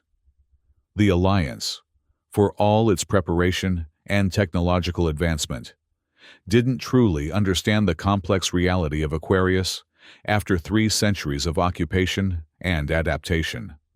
Before we discuss tactical details, he said, I need to understand the broader strategy. What happens after liberation? What is the Alliance's plan for Aquarius and its population? Lieutenant Commander Orlo, the diplomatic liaison who had remained silent until now, spoke up. Reintegration into the Free Human Alliance, of course. Restoration of full human governance. Rehabilitation of Zorath-modified infrastructure over time. And the people who have built lives here, Auric pressed, who have never known any system but the one they've adapted to, who may not want to be reintegrated into an alliance they've never been part of. Admiral Chen's expression tightened slightly. Commander Voss, while we respect the autonomy of the Aquarius population, we must also recognize the reality of generations living under Zorath influence. Decontamination and re-education will be necessary components of the liberation process. The words sent a chill through Auric. Decontamination, re-education, terms that carried disturbing implications regardless of the century. Admiral, he said carefully, I think we need to reconsider the approach. This can't be a standard military operation with occupation to follow. It needs to be a true liberation, one that respects what the people of Aquarius have become, not what the Alliance thinks they should be. Tension filled the room as the Admiral studied him, clearly reassessing her assumptions about the legendary commander's alignment with Alliance objectives. What exactly are you proposing? She asked finally. A phased operation, Auric replied.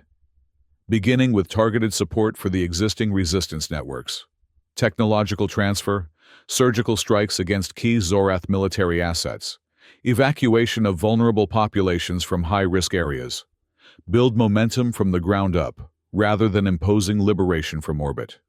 That extends the timeline significantly, Captain Reyes objected. Gives the Zorath time to adapt, to bring in reinforcements. It also prevents massive civilian casualties and infrastructure collapse, Auric countered. And it respects the agency of the people who have been fighting this battle for generations. Admiral Chen leaned back, her expression unreadable. You've been awake for what, 2 weeks? After 3 centuries in suspension. Yet you're prepared to challenge the strategic assessment of an alliance that has been planning this liberation for generations. I'm prepared to advocate for the people I've sworn to protect, Auric replied evenly. Both as an alliance commander and as the leader these resistance fighters have chosen to follow. The Admiral's gaze shifted to Alara and Marcus, then to the other resistance leaders present. And do you share Commander Voss's assessment? Would you prefer a gradual approach over immediate liberation? Alara spoke first, her voice steady.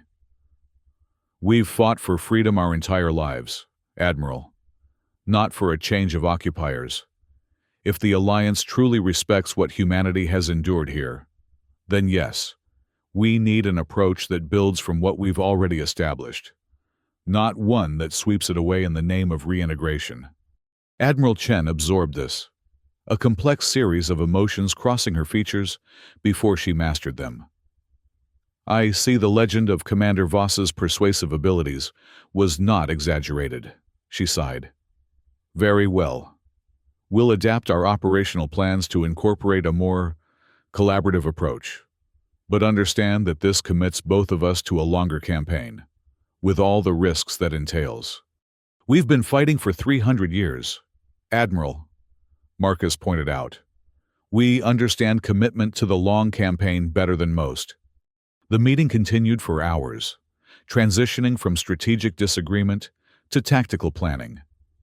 The Alliance officers gradually shifted from their initial position of technological superiority to one of genuine collaboration, recognizing the invaluable knowledge the Resistance possessed about Aquarius's systems and vulnerabilities.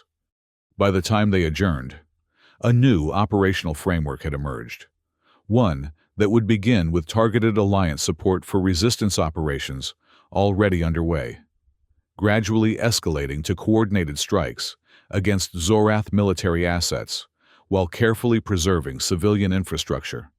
As the Alliance delegation prepared to return to their shuttle, Admiral Chen requested a private word with Auric. They stepped away from the others, finding a quiet corner of the facility. You should know, she said without preamble, that your awakening represents more than a tactical opportunity for the Alliance. It's the fulfillment of a prophecy that has sustained us through dark times. I'm no prophet, Auric replied. Just a soldier who survived by accident of biology and technology. Perhaps, she acknowledged, but symbols have power. Commander, you've already seen that with the response to your message across Aquarius. When word reaches the other occupied worlds that Auric Voss has returned, that the final commander leads the liberation of Aquarius, she left the implications hanging, and Auric understood. His legend had grown far beyond his control, beyond what any single man could live up to. But perhaps that was the point. The symbol mattered more than the man. I'll do my part, Admiral, he said. But this liberation belongs to the people of Aquarius. I won't let them be overshadowed, even by my own myth. Admiral Chen studied him thoughtfully. You know, the historical accounts describe you as stubborn, principled to the point of insubordination. I see they were accurate. A smile softened her words. Perhaps that's exactly what both our forces need right now. After the Alliance delegation departed, promising to return with initial supply drops and technical support within 12 hours, Auric found himself standing with Alara on an observation platform overlooking the underside community. Below them, word of the Alliance's arrival was spreading, creating a buzz of activity and speculation. You challenged them, Alara said, breaking the contemplative silence. I wasn't sure you would. They're your people, after all. My people died 300 years ago, Auric replied quietly. These Alliance officers, whatever connection they feel to the organization I served, are shaped by experiences I never shared, just as I'm being shaped by what I've seen here, on Aquarius. She turned to face him directly. And what have you seen? Humanity, he said simply. Adapting, surviving, maintaining hope against impossible odds. Fighting not just for survival, but for dignity, for identity. I can't betray that by supporting a liberation that doesn't respect what you've become. Alara's expression softened. When I woke you, I thought I was reviving a weapon from the past, a symbol to rally around. I never expected... What? He prompted when she hesitated. A partner, she finished. Someone who would stand with us, not just lead us. Someone who would see us as we are, not as history remembers human civilization before the occupation. The admission created a moment of connection between them that transcended their roles as commander and resistance fighter. For the first time since his awakening, Auric felt not like a relic of the past or a symbol for the future, but simply a man in the present moment, facing challenges alongside people he had come to respect and care for. We should get back, he said finally. There's much to prepare before the Alliance returns. The next weeks unfolded in a carefully orchestrated dance of escalating resistance operations, supported by Alliance technology and intelligence. The phased approach that Auric had advocated proved its value almost immediately, as the resistance networks expanded their reach and capabilities without triggering the catastrophic Zorath response that a full-scale invasion would have provoked. Alliance stealth shuttles delivered advanced weapons and communication systems to resistance cells throughout Aquarius. Technical specialists trained resistance fighters in their use. Medical supplies reached underside communities that had been surviving on improvised treatments for generations. Most critically, the Alliance provided biotechnical countermeasures that allowed the Resistance to neutralize Zorath security systems without disrupting the biological infrastructure that sustained life in the city complex. With these tools, they began systematically liberating sector after sector, establishing self-governance in areas where Zorath control had been eliminated. Governor Malar responded with increasing desperation, deploying elite military units to counter the spreading resistance. But the coordinated approach, ground operations supported by precision strikes from Alliance vessels in orbit, consistently outmaneuvered the Zorath forces. Without the ability to bring their full orbital defense network to bear against the stealthy Alliance ships, the Zorath found themselves fighting a war of attrition they hadn't anticipated. Through it all, Auric's presence served as both tactical advantage and symbolic rallying point. His 3 centuries of suspended animation had preserved not just his body, but his military knowledge from the original conflict with the Zorath, insights into their tactical doctrines and biological vulnerabilities that had been lost even to the Alliance over generations of separation. Alara remained his constant companion, her knowledge of Aquarius complementing his strategic experience. Together, they moved between resistance strongholds, coordinating operations, resolving disputes between Alliance advisors and resistance leaders, maintaining the delicate balance between military necessity and civilian protection. It was during one such journey, traveling through the maintenance tunnels between liberated sectors, that they encountered unexpected resistance, a Zorath Special Operations Unit that had penetrated deep into territory thought secure. The ensuing firefight was brief but intense, with Auric and Alara separated from their escort by a collapsing tunnel section. Finding themselves cut off in an unfamiliar section of the underside, they were forced to seek shelter in an abandoned maintenance station. As they secured the perimeter and established communication with resistance forces, Auric noticed Alara favoring her left side. "You're injured," he said, moving to examine her despite her protests. "It's nothing," she insisted. "Debris from the collapse?" But when he insisted on checking, he found a more serious wound. An energy weapon had grazed her side, burning through protective clothing to sear the flesh beneath. The injury wasn't immediately life-threatening, but without treatment, infection, or further tissue damage was a significant risk. Auric applied emergency medical treatment from their limited supplies, his fingers moving with practiced precision despite the inadequate conditions. Alara submitted to his ministrations with reluctant compliance, watching his focused expression as he worked. "You've done this before," she observed. "Field medicine was part of command training," he replied, securing the last of the dressing.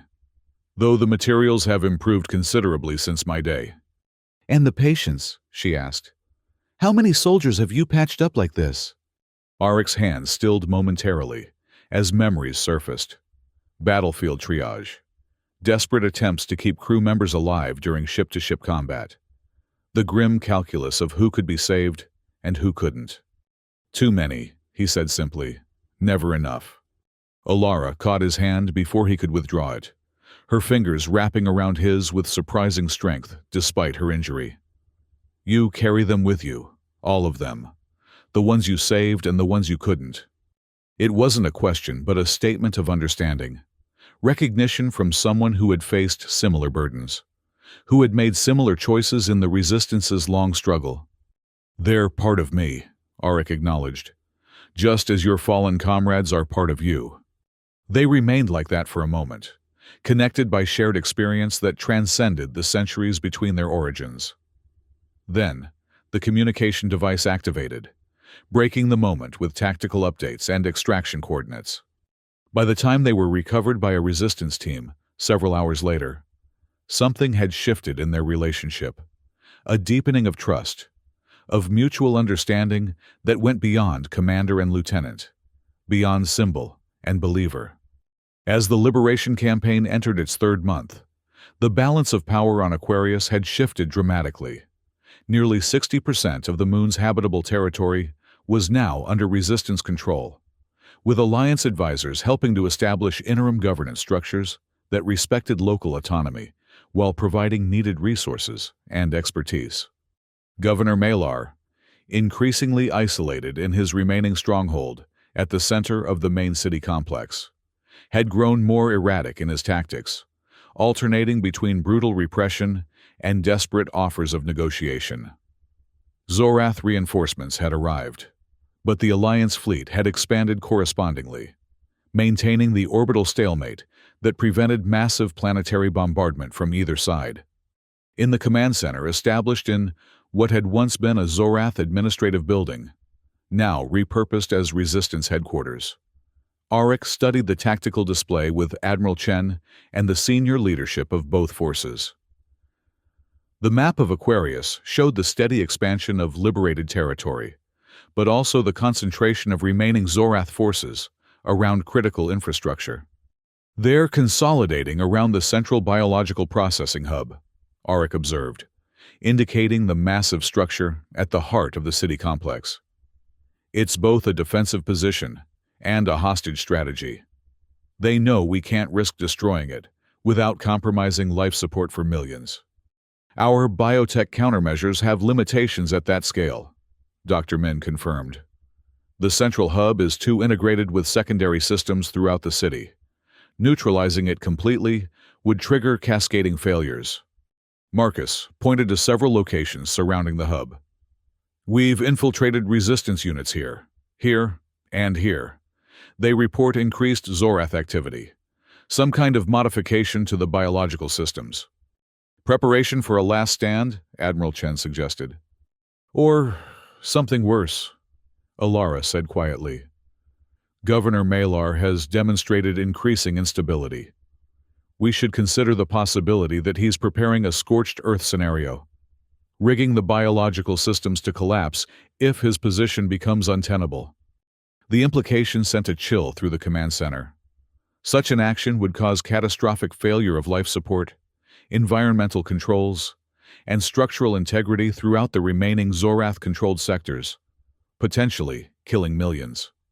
"Can we confirm this?" Auric asked, turning to the intelligence specialists. "Not definitively," one replied, "but energy patterns and material movement are consistent with large-scale system modification, and we've intercepted fragmented communications that suggest contingency planning for Zorath evacuation." Admiral Chen straightened, her expression hardening. "This changes our timeline. If Malar is preparing a doomsday option, we can't afford a continued gradual approach." "Agreed," Auric said. "But we also can't risk triggering the very collapse we're trying to prevent. We need precision, not overwhelming force." The discussion that followed was intense, with various tactical options considered and rejected. A direct assault on the central hub risked triggering the collapse. Continued incremental pressure gave Malar time to complete whatever modifications he was implementing. Negotiation seemed increasingly unlikely to succeed, given the governor's erratic behavior. Finally, Auric proposed a solution that drew on both his historical knowledge of Zorath command structures and the intelligence gathered during the Liberation campaign. "Malar is the key," he said. "Zorath governance is hierarchical and biologically reinforced.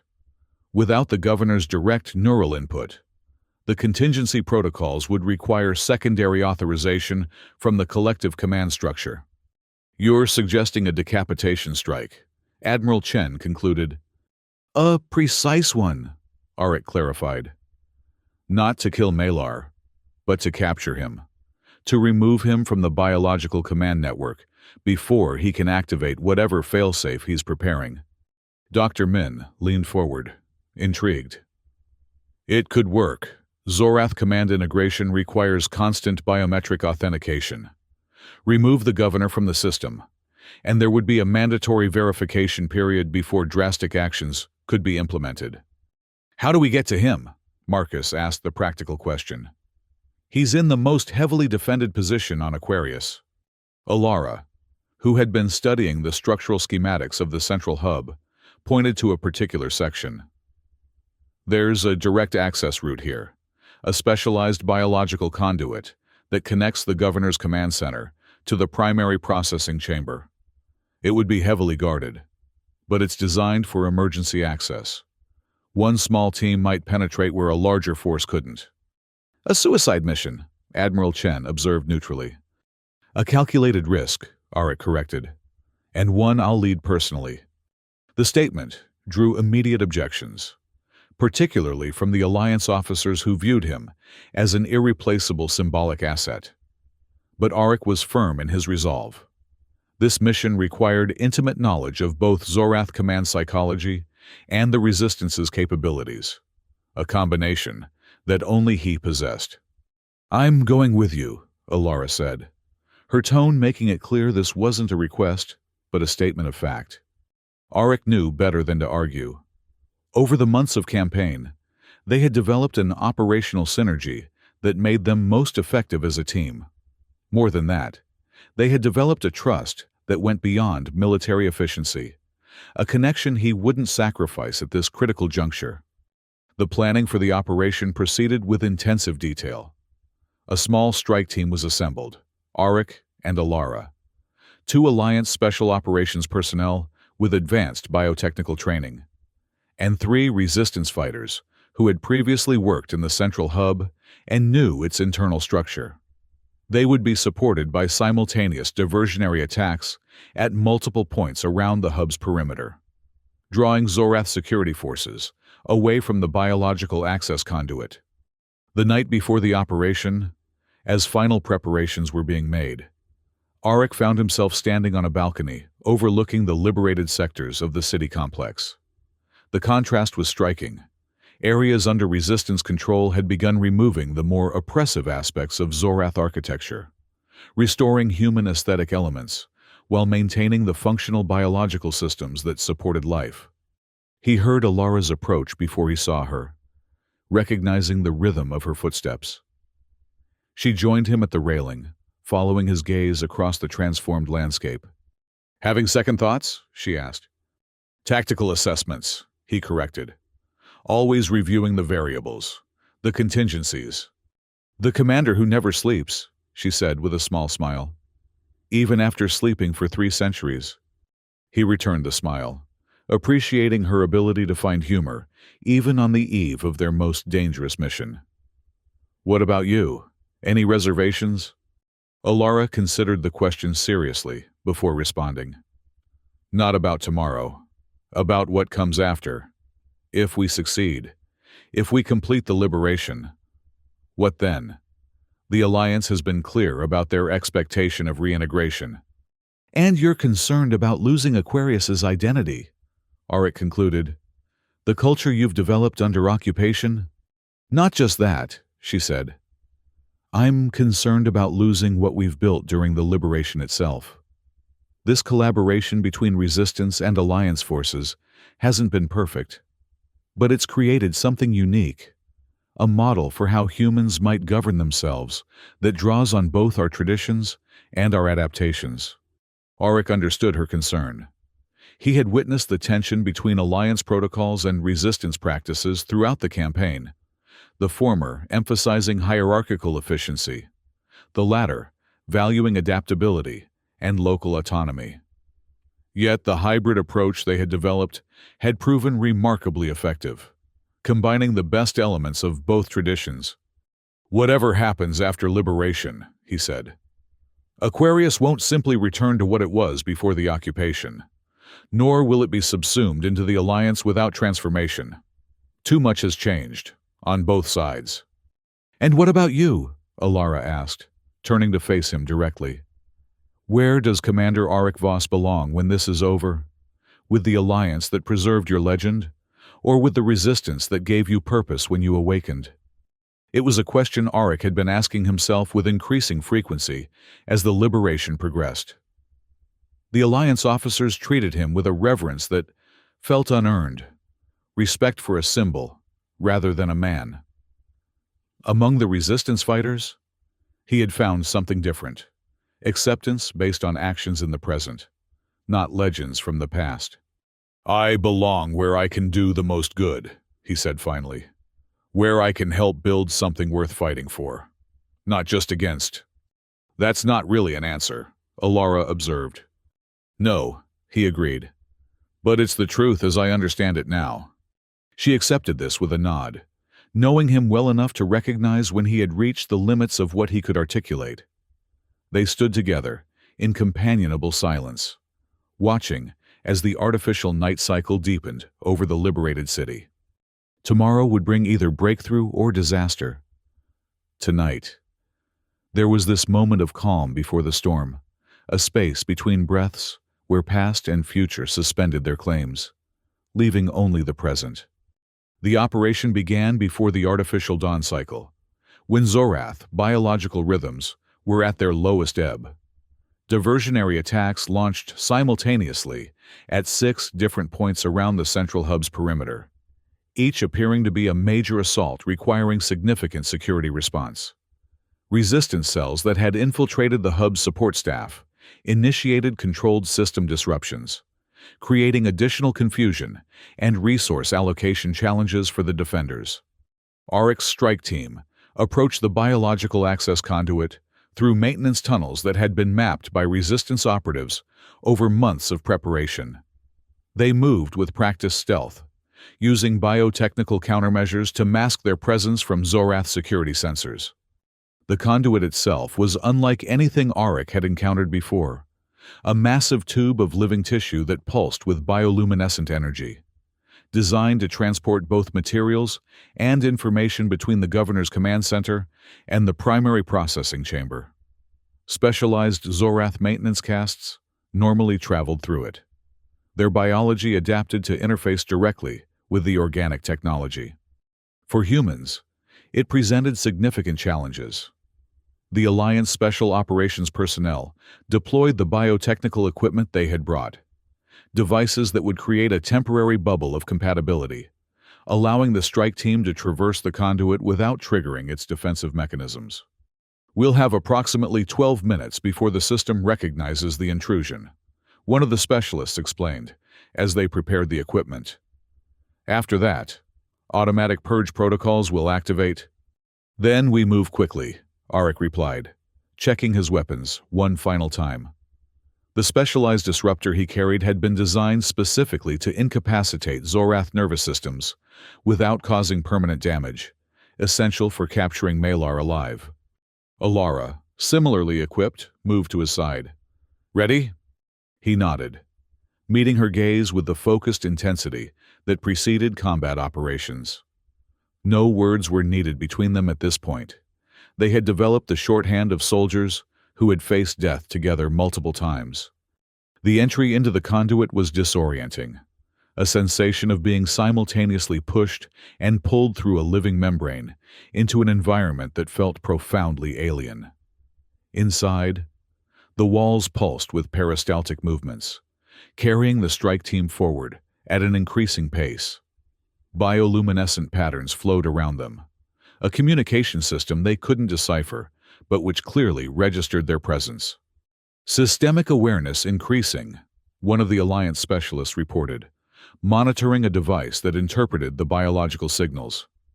"Estimated 7 minutes to full recognition." They moved faster than anticipated, the conduit's natural flow accelerating their progress toward the governor's command center. When they reached the exit point, another membrane-like barrier that separated the conduit from their target, the resistance fighters who had worked in the hub took the lead, applying specialized compounds that would temporarily render the membrane permeable to human passage. 3 minutes to system purge, the specialist warned, as the membrane began to thin. Auric signaled the final preparation sequence. The strike team arranged themselves in entry formation. He and Alara would go first, followed by the Alliance specialists with their biotechnical equipment, with the resistance fighters providing rear security. "Remember," he said in a final briefing, "our objective is Governor Malar, alive and separated from the command network. Secondary objectives are data retrieval and system access. Avoid unnecessary engagement with security forces. The membrane parted, with a sound like tearing silk, revealing the governor's command center beyond, a cathedral-like space where organic technology and Zorath architectural preferences combined in disturbing grandeur. Pulsing columns of living tissue supported a domed ceiling that seemed to breathe. Control interfaces grew from the floor like strange flowers, their surfaces responsive to Zorath touch. And at the center, integrated into a raised platform that resembled nothing so much as a massive nerve cluster, was Governor Malar. His exoskeleton was directly connected to the surrounding systems through dozens of organic interfaces, creating the impression that he was not merely controlling the hub, but was physically part of it. The strike team emerged from the conduit in perfect sequence, securing the immediate area before any alarm could be raised. The few Zorath technicians present were neutralized with precision stun blasts before they could react. Governor Malar, however, was instantly aware of their presence. His sensory structures rotated toward them, pulsing with recognition and what might have been surprise. "Commander Voss," the synthetic voice emerged from his translation system. "You continue to exceed expectations. Few would attempt to penetrate the central hub directly. Surrender your command functions, Governor," Auric responded, advancing steadily with his disruptor aimed at Malar's central mass. "We know about the failsafe you're preparing. It ends now." The governor's sensory slits pulsed in a pattern that the translation system interpreted as amusement. "You understand so little of Zorath governance, Commander. What you call a failsafe is merely the final phase of integration." Alara had moved to a secondary position, covering Auric while the Alliance specialists began working on the biological interfaces surrounding the platform. "Integration into what?" she demanded. "The next evolution of Aquarius," Malar replied. 3 centuries of occupation were merely preparation, the slow adaptation of human and Zorath biologies toward compatibility. Now, with the liberation threatening that process, acceleration becomes necessary. A chill ran through Auric as he understood the implications. "You're not planning to destroy the systems if you lose. You're planning to fully merge them with the human population." "Precisely," Malar confirmed. "What you perceive as separate entities, Zorath control systems, and human habitation structures, are aspects of a single biological progression. The final phase will complete what began with the first occupation. Humanity will transcend its limitations, becoming part of something greater." "Without consent," Alara said, disgust evident in her voice. "Forced biological assimilation. Consent is a concept for separate entities," Malar replied. "When integration is complete, the distinction between coercion and choice becomes meaningless. Unity of purpose emerges naturally from unity of being." While this exchange continued, the Alliance specialists worked rapidly on the biological interfaces, attempting to sever Malar's connection to the command network without triggering the integration protocol. The Resistance fighters had secured the entry points to the command center, but signals on their communication devices indicated that Zorath security forces had detected the intrusion and were responding. "How close?" Auric asked the specialist without taking his eyes or weapon off Malar. "Partial disconnection achieved," one reported. "But there's a failsafe we didn't anticipate. If we completely sever his connection without proper biological authentication, it could trigger the very protocol we're trying to prevent." Malar's sensory structures pulsed with what could only be described as satisfaction. "You see the dilemma, Commander. Remove me from the system, and integration accelerates. Leave me connected, and I complete the process as planned. Your operation, while impressively executed, was doomed from inception." Auric maintained his calm, tactical mind racing through alternatives. There had to be a third option, a way to neutralize Malar without triggering the integration protocol. "The auxiliary processing node," Alara said suddenly, turning to the resistance fighters. "Where is it located?" One of them pointed to a pulsing structure at the edge of the platform. "There. It's the biological equivalent of a backup system." Alara moved toward it, ignoring Malar's warning that approaching the node would trigger defensive measures. She had recognized something the others had missed, a pattern in the bioluminescent signals that suggested the node was not just a backup, but a regulatory system, designed to maintain balance between different biological processes. "Dr. Min's countermeasures," she called to the Alliance specialists. "If we inject them directly into the auxiliary node, could we freeze the integration protocol without disconnecting Malar?" The specialists exchanged glances, rapidly assessing the possibility. Theoretically, yes. It would create a biological stasis field, not a permanent solution, but enough to prevent execution of the protocol while we work on a more complete neutralization. "Do it," Arik ordered, maintaining his position to keep Malar covered. As the specialist prepared the countermeasure injection, Malar made his move. His exoskeleton suddenly disengaged from several of the biological interfaces, revealing weapon systems that had been concealed within his armored structure. Before Arik could react, energy blasts erupted from these weapons, targeting not the strike team, but the auxiliary processing node that Alara was approaching. Arik fired his disruptor in the same instant, the specialized energy pattern striking Malar's central mass with precision. The governor's system seized momentarily, but not before his attack had damaged the auxiliary node, causing it to pulse erratically with increasingly unstable patterns. "The node is destabilizing," one of the specialists reported urgently. "If it collapses, the entire regulatory system will fail. The integration protocol will execute immediately." Alara had reached the damaged node, assessing the extent of destruction.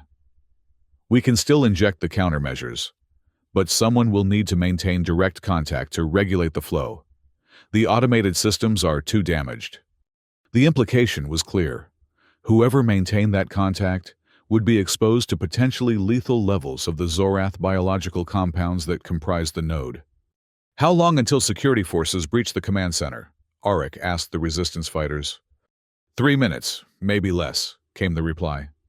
"Not enough time to evacuate after stabilizing the node. Whoever stayed would be captured, or worse." "I'll do it," Alara said, already preparing the injection system. "No," Arik countermanded, moving toward her. "I'll maintain contact. You lead the team out." "Your physiology isn't adapted to Zorath biological systems," she argued. "Mine is. I grew up on Aquarius, exposed to these compounds my entire life. I have the highest chance of survival." She was right, and Arik knew it. But the commander in him rebelled against sending another to face what he should bear himself. "That's an order, Commander," Alara said softly, using his title with gentle irony. "The Resistance still needs you. The Alliance still needs you. I can do this." Before he could respond, the auxiliary node pulsed violently, its destabilization accelerating. There was no more time for debate. Alara injected the countermeasures directly into the node's core, then placed both hands against its surface, establishing the contact necessary to regulate the flow. The effect was immediate. The erratic pulsing stabilized, the bioluminescent patterns settling into a rhythmic sequence that indicated stasis rather than activation. At the same time, Alara's body stiffened, her face contorting as the biological connection formed between her and the Zorath system. "Go!" she managed through gritted teeth. "Finish this!" Arik moved to her side, his hand closing over hers for a brief moment. "We'll come back for you." "I know," she replied, a pained smile flickering across her features. "Now go. Wake them up. Tell them we won." With Governor Malar incapacitated by the disruptor blast and the integration protocol held in stasis by Alara's sacrifice, the strike team had accomplished its primary objective. The Alliance specialists quickly secured the biological data they needed from the command systems, while the resistance fighters prepared defensive positions around the exit route. Auric took one last look at Alara, committing her determined expression to memory, before leading the team back through the conduit. They emerged into chaos. The diversionary attacks had escalated into full-scale engagements as Resistance and Alliance forces pressed their advantage against increasingly disorganized Zorath defenders. Without Governor Malar's direct control, and with the Central Command network in stasis, the Zorath defense collapsed more rapidly than anyone had anticipated. Within hours, Resistance forces had secured the primary processing chamber and neutralized the remaining integration protocols using the data obtained from the command center. Alliance technical teams, guided by Dr. Min, developed a more permanent solution to stabilize the biological systems without triggering the integration failsafe. As they worked, Auric led a specialized rescue team back to the governor's command center, determined to recover Alara before the biological connection caused irreversible damage. They found her still maintaining contact with the auxiliary node, her consciousness barely intact after hours of exposure to the Zorath compounds. The medical team worked frantically to separate her from the system without triggering a collapse, using techniques adapted from Zorath biological science combined with Alliance medical technology. When they finally succeeded in breaking the connection, Alara collapsed into Auric's arms, her body burning with fever as it fought the foreign compounds that had infiltrated her system. He carried her personally to the waiting medical transport, refusing to entrust her to anyone else. "Stay with me," he murmured as the transport rushed toward the advanced medical facilities in the liberated sector. "That's an order, Lieutenant." A faint smile touched her lips, though her eyes remained closed. "Since when do I follow your orders?" The medical team worked through the night, combining Alliance advanced treatments with traditional remedies, developed on Aquarius for Zorath biological exposure. By morning, they had stabilized her condition, though full recovery would take time. The exposure had changed her at a cellular level, not the forced integration that Malar had planned, but a unique adaptation that the medical specialists were still trying to understand. Auric remained at her side through it all, leaving only when tactical decisions required his direct attention. The liberation of Aquarius continued to advance rapidly, with Zorath forces either surrendering or evacuating as their command structure disintegrated. Within a week, the last Zorath stronghold had fallen, and for the first time in 3 centuries, Aquarius was fully under human control. The transition was not without challenges. The biological systems that sustained life on the Moon required constant maintenance, and many of these functions had been performed by specialized Zorath castes. Alliance biotechnical specialists worked alongside Aquarius technicians who had maintained the human portions of the infrastructure, developing hybrid approaches that would preserve essential functions while gradually reducing dependency on Zorath biological technology. Political challenges emerged as well. As Admiral Chen had indicated, the Alliance expected reintegration, a return of Aquarius to the fold of human-governed worlds under Alliance protection and guidance. But the Resistance leadership, now transitioning to civilian governance, had different ideas. 3 centuries of occupation had created a distinct Aquarian identity and culture, one that valued autonomy and self-determination above alignment with distant authorities, however benevolent. Auric found himself increasingly acting as mediator between these perspectives, drawing on his unique position as both Alliance commander and Resistance leader. He advocated for a middle path, association rather than integration, with Aquarius maintaining its independence while establishing mutual defense and trade agreements with the Alliance. As these discussions continued, Alara's recovery progressed. The changes to her biology stabilized, leaving her with an enhanced ability to interface with the Zorath biological systems that would remain part of Aquarius's infrastructure for generations to come. This unexpected development proved valuable during the transition, as she could communicate directly with systems that others could only monitor through instruments. 2 months after the final liberation of Aquarius, as the last Alliance military vessels prepared to depart, leaving only advisory and support personnel behind. Auric stood with Alara on the observation platform, where they had shared a moment of quiet before the final operation. Below them, the city complex was transforming, Zorath architectural elements being modified or removed, human aesthetic sensibilities reasserting themselves in the shared spaces of a world reborn. "It's really over," Alara said, still sounding slightly disbelieving. 300 years of occupation ended in less than a year of resistance. "Not ended," Auric corrected gently. "Transformed. The Zorath will always be part of Aquarius's story now, part of its biology, its architecture, its people." He glanced meaningfully at the faint, bioluminescent patterns visible beneath the skin of her forearms, a permanent reminder of her sacrifice and adaptation. She followed his gaze, running her fingers over the patterns. "Just as the Alliance will be part of our future, whether as partners or distant relations." "Have you decided?" Auric asked. The provisional government had offered Alara a leadership position in the new administrative structure. Recognition of her role in the liberation and her unique ability to interface with the remaining biological systems. "I have," she confirmed. "I'll accept the position. Aquarius is my home. Its future is where I belong." She turned to him, the question in her eyes that she had asked once before. "And you?" Admiral Chen has made it clear that the Alliance would welcome Commander Auric Voss with highest honors. Auric looked out over the transformed landscape, considering the path that had brought him here. 300 years ago, he had fought against the Zorath as a defender of humanity's independence.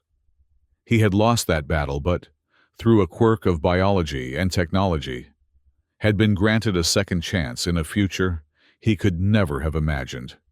In that future, he had found purpose not in restoring what was lost, but in helping build something new, a synthesis of human resilience and adaptability, shaped by both resistance to and coexistence with the alien influence that had irrevocably changed them. "My place is here," he said finally. "Not as a commander, not as a symbol, but as part of whatever Aquarius becomes next. If you'll have me." Alara's smile was answer enough, but she put it into words anyway. "I thought you'd never ask." Below them, the artificial dawn cycle began, illuminating a world where humanity had not just survived, but evolved. Not through forced integration as Malar had planned, but through the conscious choice to incorporate the best of all influences, while maintaining the core values of freedom, agency, and hope that define the human spirit across centuries. "What will you tell them?" Alara asked, nodding toward a group of children in the plaza below, the first generation that would grow up knowing only liberation, not occupation. Auric considered the question, thinking of the myth that had grown around him during his long sleep, the legend that had helped spark the final resistance. "I'll tell them that no one sleeps forever. That defeat is never final unless we accept it as such. That hope, once awakened, can never truly be extinguished." "In other words," Alara said, taking his hand in hers, "you'll tell them that we woke up to win." "Exactly that," Auric agreed, as the new day dawned on a liberated world.